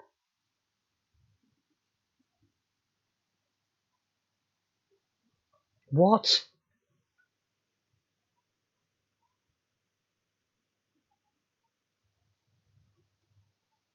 Oh, that's why. I see exactly why now.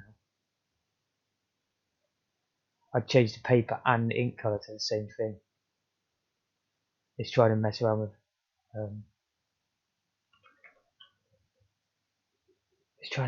with attribute data that I don't care about at the moment. I'm trying to make it not look complete crap, but also fill every tile with at least something.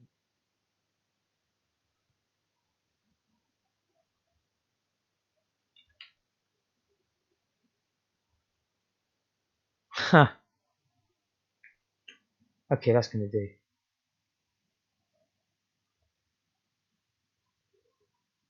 So here's how I get around exporting that as all the tiles.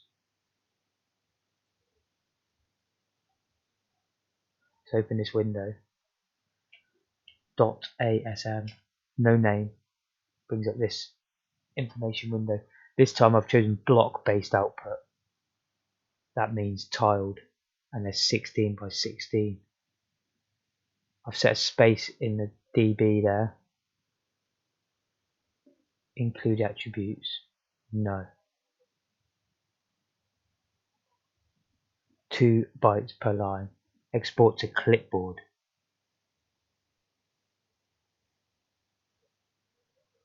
Now, in here, call it retrocoder BG.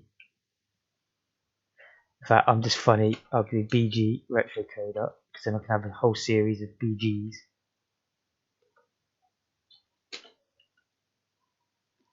Paste it in there, right? Look how it's done it for me. It's done it almost perfectly. It's laid out exactly as I want it, but it hasn't done any position values. It's just given me them. And if you notice, we prefer X, or we need X, to be not in pixels but in bytes. So we've got a tiny bit of work to do. I'll actually keep that, what it's written there, but I'll put it above the routine. I don't want any of this, but I do want them numbers.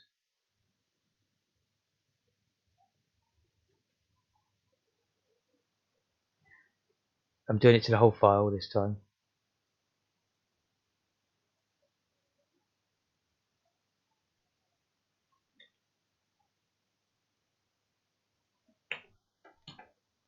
So yeah, we know that there's 144 and it just said that, so that's brilliant.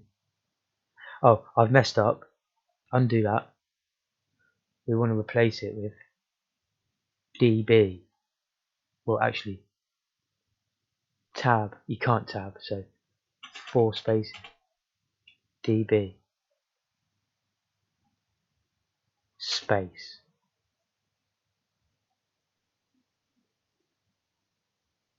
And there we go. Now we want to get rid of all them.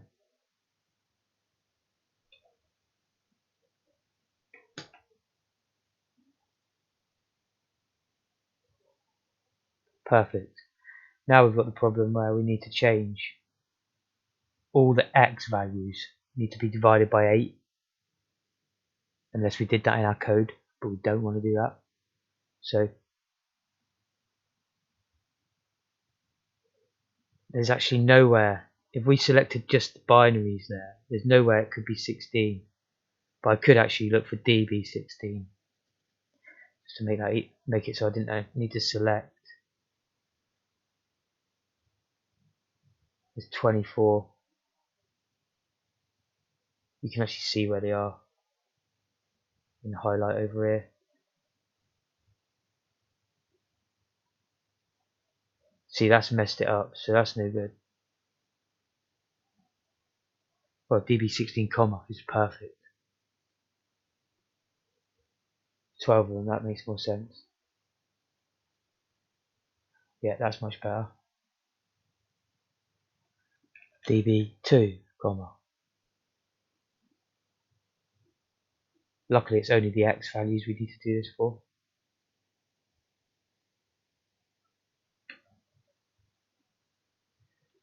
DB4 comma.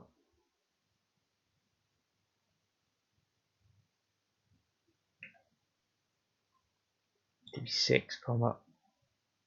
It's going to go all the way up to 22.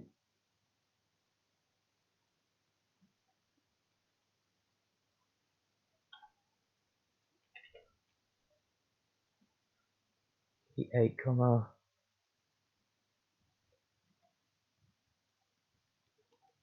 10.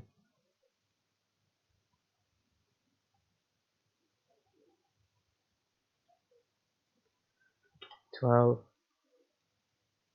Nearly done. 14. But you started to see how easy it really is to change the size of the buffer, and also to create a tile background of any size.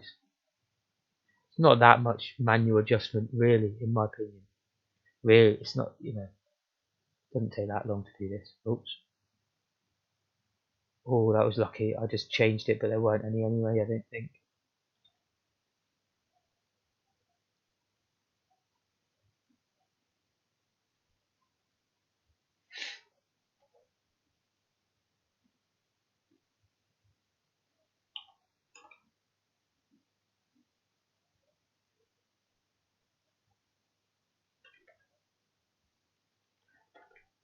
Okay, after this one is the last one, I think.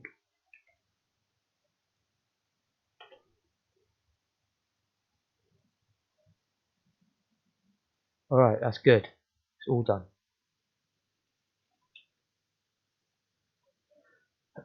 So after now we change that, we can definitely lose test cards. Double buffering seems to have the memory updated. In window width is fine. Seg size doesn't change. Nothing changes. Backgrounds is included. Now somewhere we were specifying, I think up here, annoying test card. This time we want BG retrocoder instead. There's definitely a way of doing it without using IY as well. I could have just incremented IX at the right time, but it's there. Why not use it?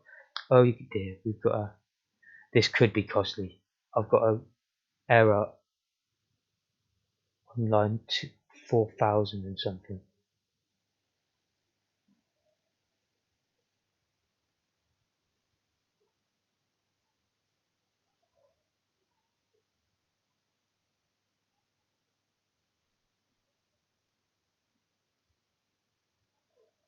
End line expected, but plus found.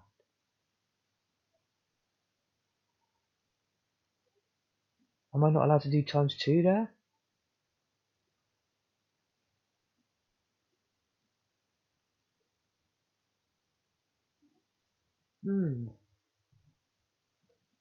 Well, I could have just done plus seg size again.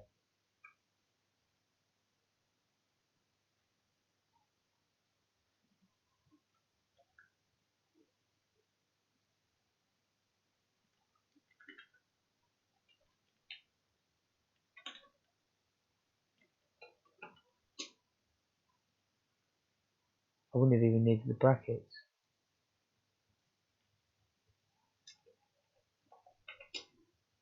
Still the same problem.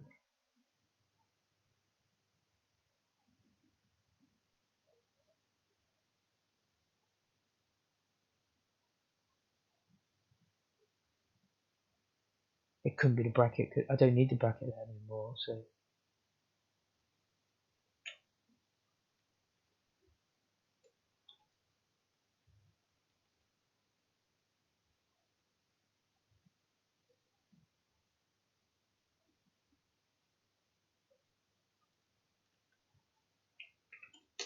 Whoops, that was not correct. I didn't compile. There we go. So it didn't like having brackets at the front of that for some reason. I have to remember that. It thought it was like I was trying to give it a pointer, I think. I probably could have surrounded the entire lot with brackets. I don't know.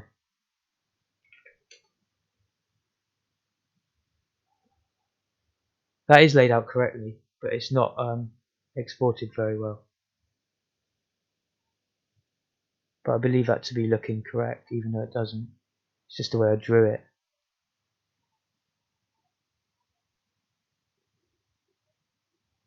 I'm going to try and draw another better one of these.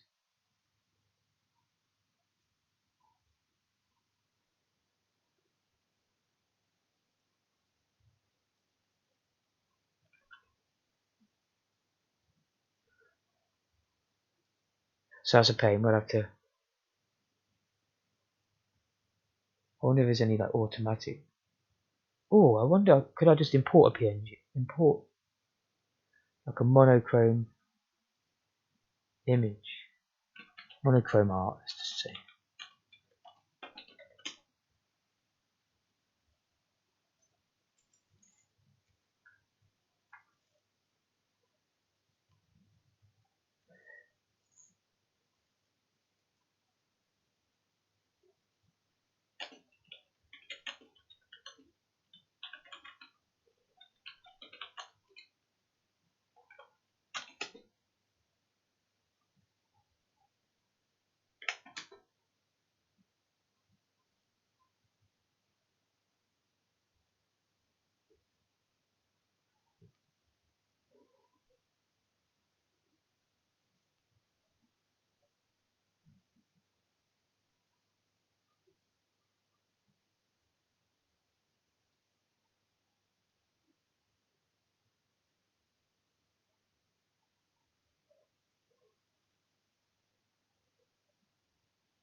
I think in theory that would work. Grab this.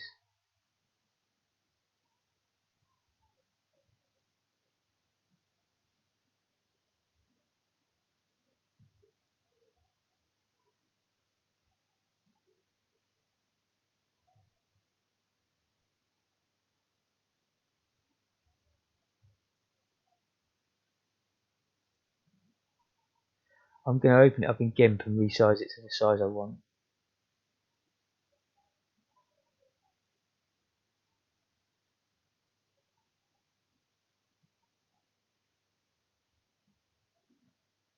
If I scale it, it's going to make this it's going to lose the aspect ratio. It'll crunch it. Don't want that.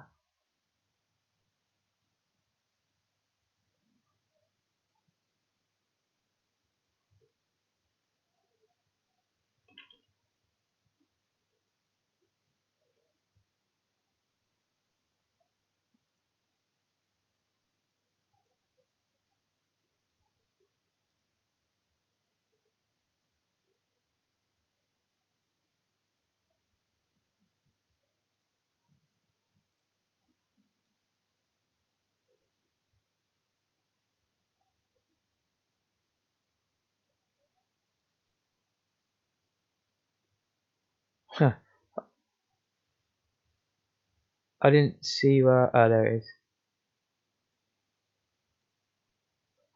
Alright, let's import this beast.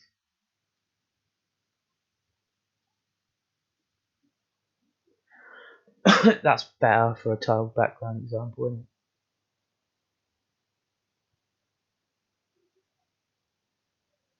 So we're doing the same thing, just export.asm. We're not actually saving the file. These are all set up for my code.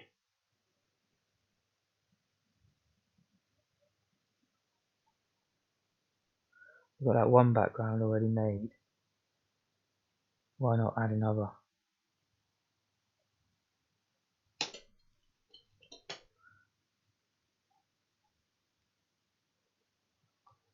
Let's call it BG balls.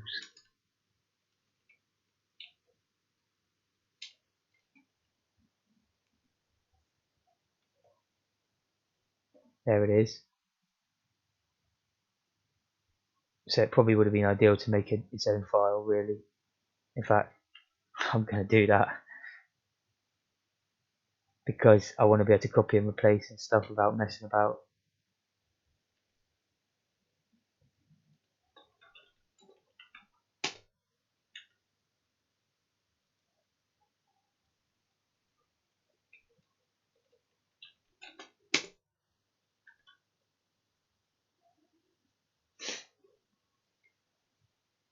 So I just get into the habit of doing the same thing over and over again.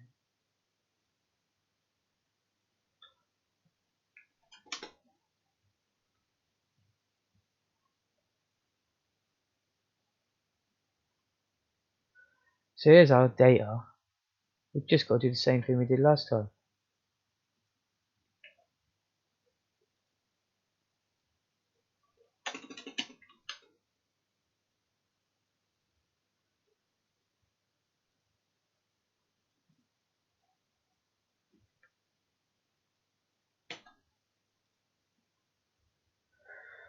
Alright, sadly we've got to go all of them again and replace them.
But I can now import any picture, you know.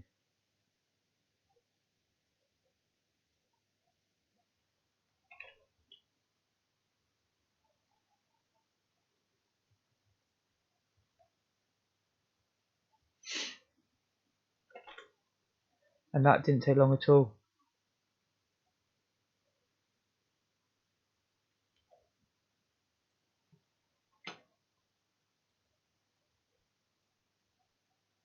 All good.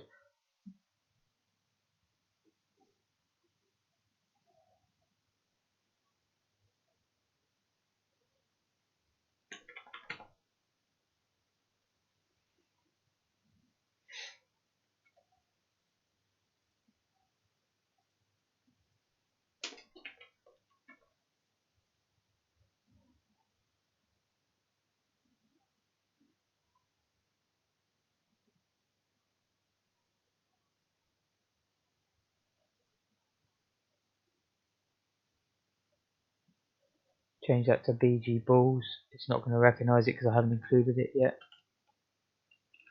Oh, it does anyway.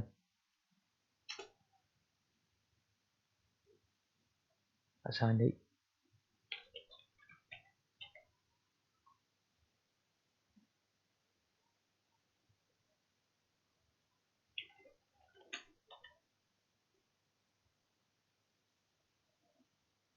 No, not really. I'm just putting this background here. I've created a game viewport, and I'm just creating a way to import any sprite I want, and this has turned it into a tiled background. And here we're rendering it. I'm just about to see if it works right now.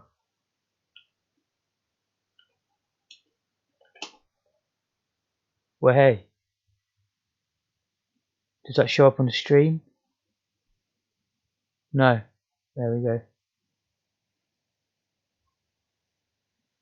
But that's looking pretty good. Doesn't fit our screen properly because I've deliberately sectioned off that side for the UI, and that square bit is our game area, which is being double buffered.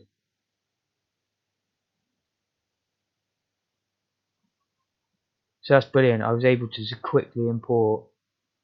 Nice balls, yeah, too right. Shiny. Yeah, that was handy. I can now quickly create a tiled map and very easily with a bit of find and replace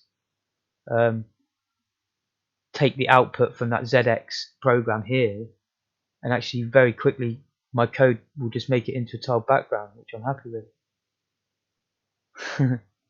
I'm dithering with my balls. I wonder what other images I could get, some funny ones. I'm trying to think of ones that are like in monochrome already, you know, but maybe it doesn't need to be, does it really?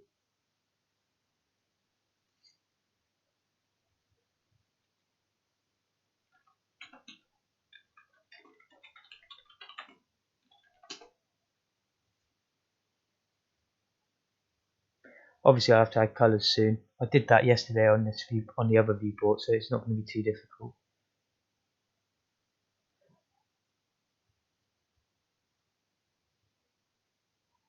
Let's try and find a cool picture just quickly. Repetition really does help me remember how to do it. Well, I guess I know what I'll do. Might not look very good, but the balls looks pretty good.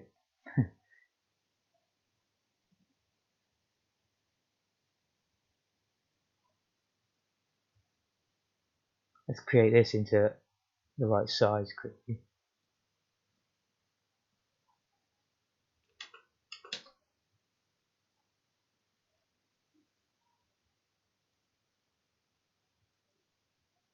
See what it looks like.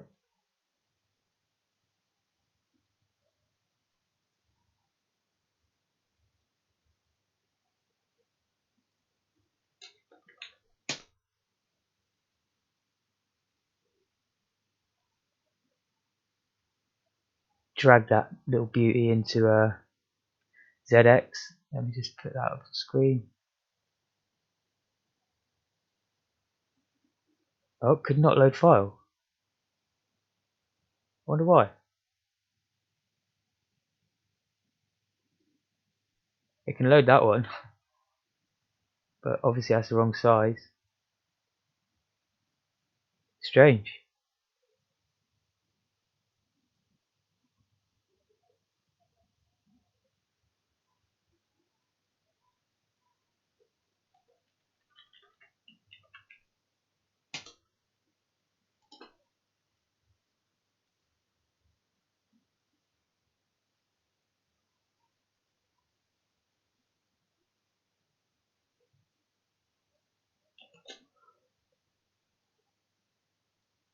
Cannot load file. How strange.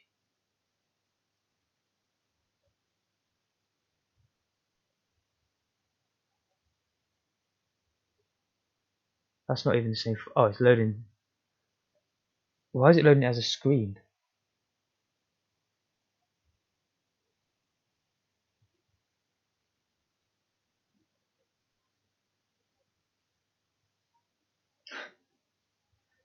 Don't know why R's still there.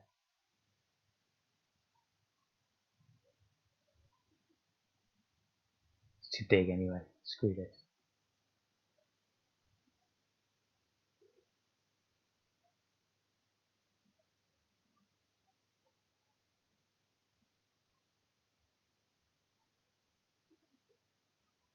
I suppose it's not important. These look cool as a tiled background. It just involves a little bit of changing this and that. Yeah, it's a tape file. Yeah, it was something bugged about the PNG. But ZX Paintbrush has never failed to import an image. I drag all types of images into that. Try to export in as PNG instead. I mean, I'm using GIMP, not Photoshop, but I'll try doing JPEG.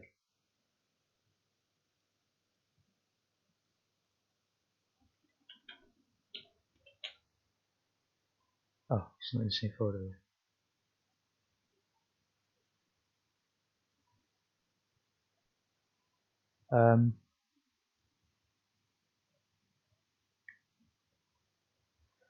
JPEG, where are you?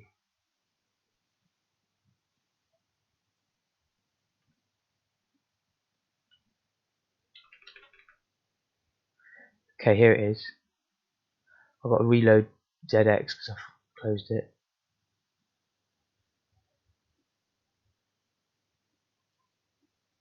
Wait, that worked.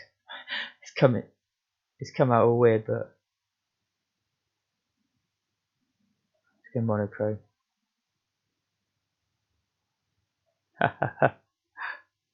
That looks like a Spectrum game, to be fair. That looks pretty awesome. Quite like that. I haven't tried photop.com yet. No, don't say sorry, man. I was just reading. Sometimes I sound crazy when I read things because I'm just concentrating to read it. Yeah, it does look cool, doesn't it? I'll use that as my background from that, as my yeah, my background on Twitch or something. Definitely save that as a PNG, I think.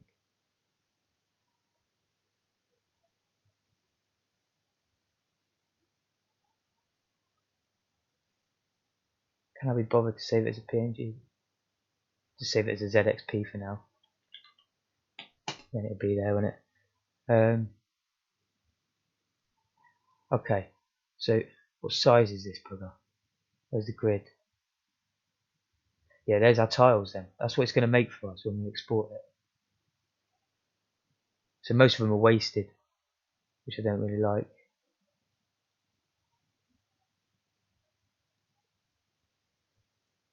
Why does it draw like that as well?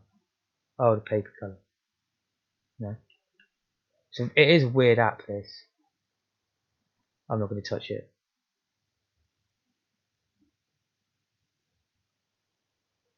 So just save it .asm. This is going to output exactly what I want. Set it all up already. Thing is,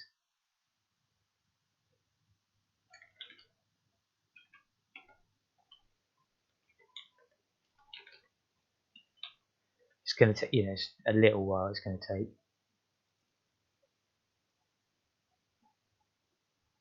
BG retro logo. Bang.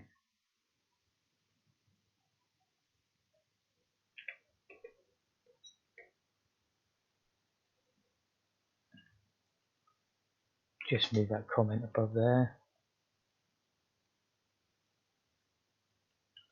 Let's see how quick I can do it if I just concentrate.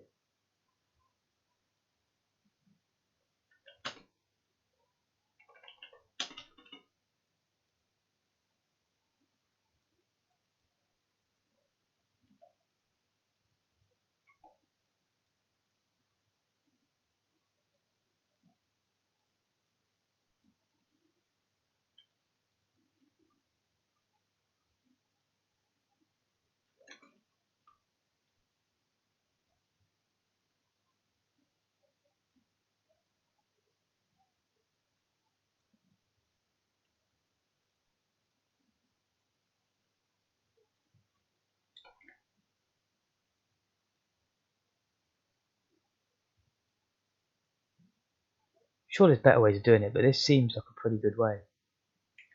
I mean, the whole thing, like hard coding, it's not that hard work, and it saves some memory, like some processing power. So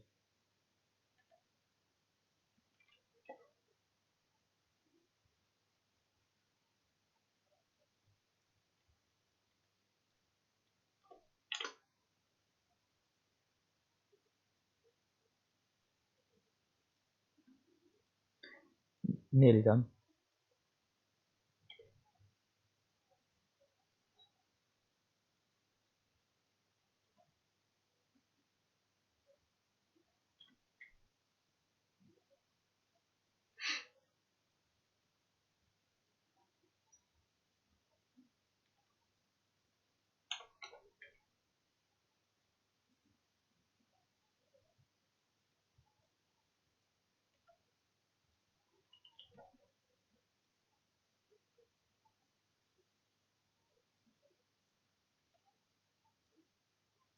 There might even be a way of getting ZX to output this, because it would be nice to have the pixels and like have it like this, both there. So I could, because like later on we have to do a calculation when we do color memory to divide it by 8.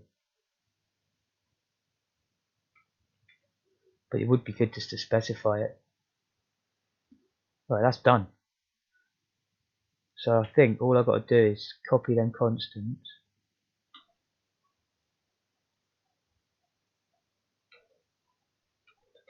I thought home would have took me right to the top of the file, but it doesn't.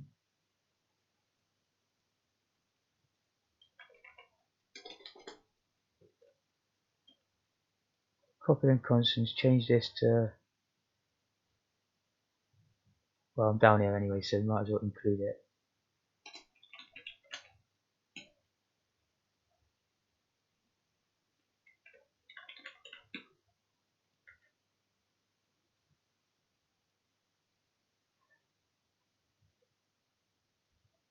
What did I call it?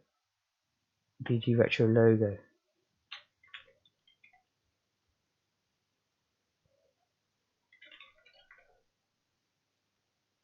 Oh, so I don't know how long that actually took, but it didn't. Oh, it didn't compile. But it didn't feel that long. Line 2 of BG Retro. Previously defined. Of course, you'd have to prefix them all if you were going to use multiple ones, but I'm just going to instead not include that anymore.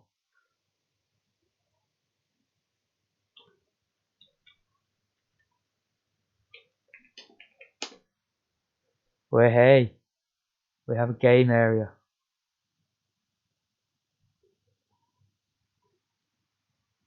You've got to imagine this UI will be filled out with a static image that we can make look really nice, but it won't have to be changed all the time. So we could obviously put any image there, like some cool image. I mean, if it was a racing game, you'd probably have like some dials. You know, if it's a space game, it would be something a bit different. That's a big leap forward, though. So I don't want to use the word game engine, but I'm trying to create code which will allow us just to copy paste, change a few things like the sprites and the controls, and then it will be a completely different game. You know, so it's a bit like an engine. It's like a sort of framework or a pre-template.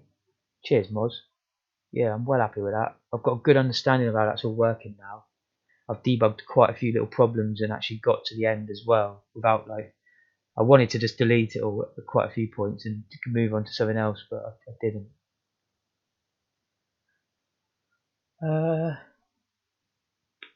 I do really want to add colour, but it's going to take a very long time. I think I should do it like I did before, where I make a complete copy of this project and do it behind the scenes, and then I can just show it off. But I will recode it as I do that. You know, I'll just keep a copy of it for myself. Don't know what to do next. Either add in the UI or the colours on the game window. That's actually really simplified our colour code because it does now start from the top.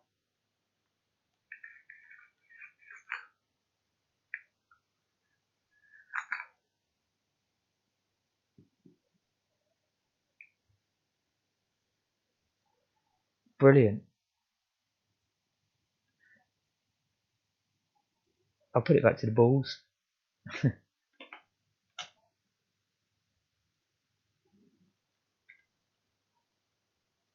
I mean, I should have been clever and named this as BG.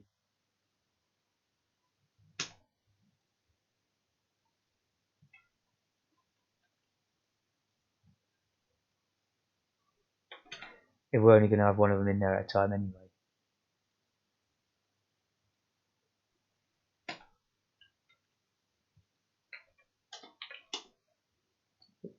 Lovely jubbly.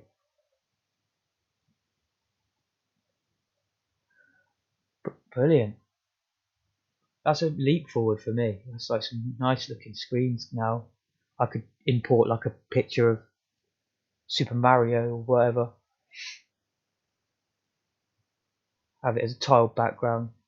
I mean, that's the key there. It's not just a straight up image.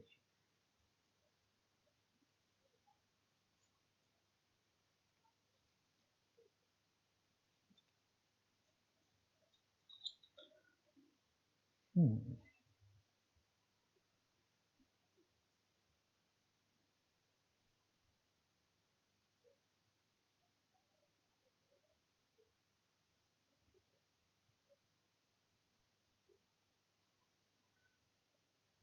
yeah, I'm not going to add colours, because what I will do is I'll do colours with an image in ZX, which helps you know what colours match up where, and then I will export them with the attributes and come up with code that just works, so that we don't have to keep copy pasting and changing the export in value, you know. I mean, sadly, I was cheating there. You're always going to have to do that. There's no way around. When I was copying and pasting the copy and replacing the thing and that, I mean, it's thankful that it even put half of it there for us, really.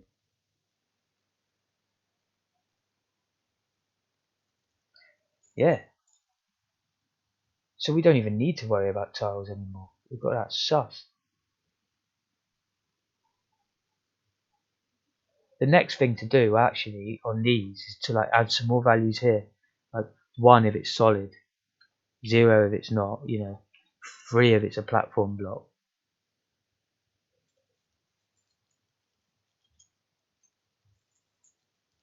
But yeah, that's a long way off.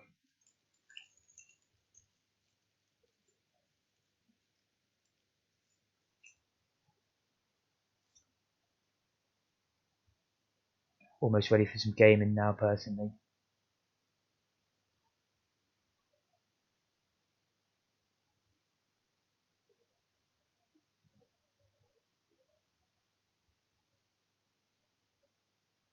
What can I add?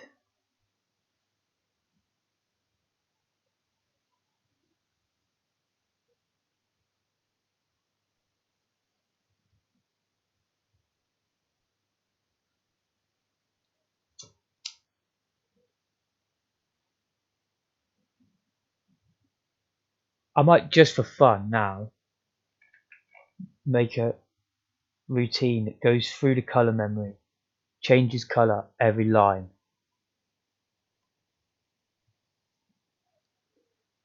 Yeah, I think that's it. And maybe just a random color.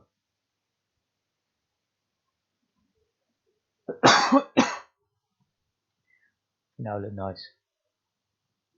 I'll load this because it's got my random function in it.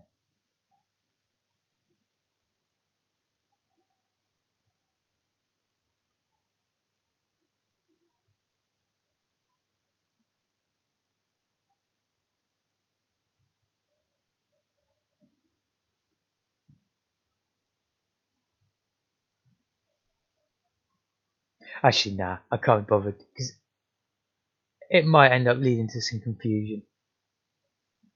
I might fail it and spend another hour on that, and I can just do that off air and then show how it's done. It's better. I'll just redo it.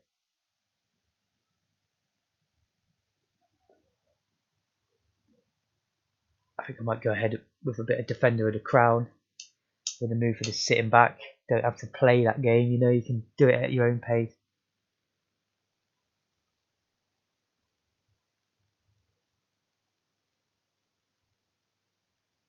Yeah, thank you for watching, everyone. I'm going to continue this soon. I've been coding since about 11 a.m. this morning with only a short break, so I've had enough. But I bet by later I'll be ready again. But I'm going to come back pretty much immediately with whatever game I just said. I can't even remember. Oh, Defender of the Crown. Try and win that as one of the lesser kings, or whatever they're called, lords. Yeah, let's get stuck in. So thanks again, everyone, for watching. If you have ta-ta for now. Yet, if you haven't already followed and you're watching this on YouTube, give me a subscribe. Come over to Twitch. Give me a little follow on Twitch as well. It's going to help me a lot.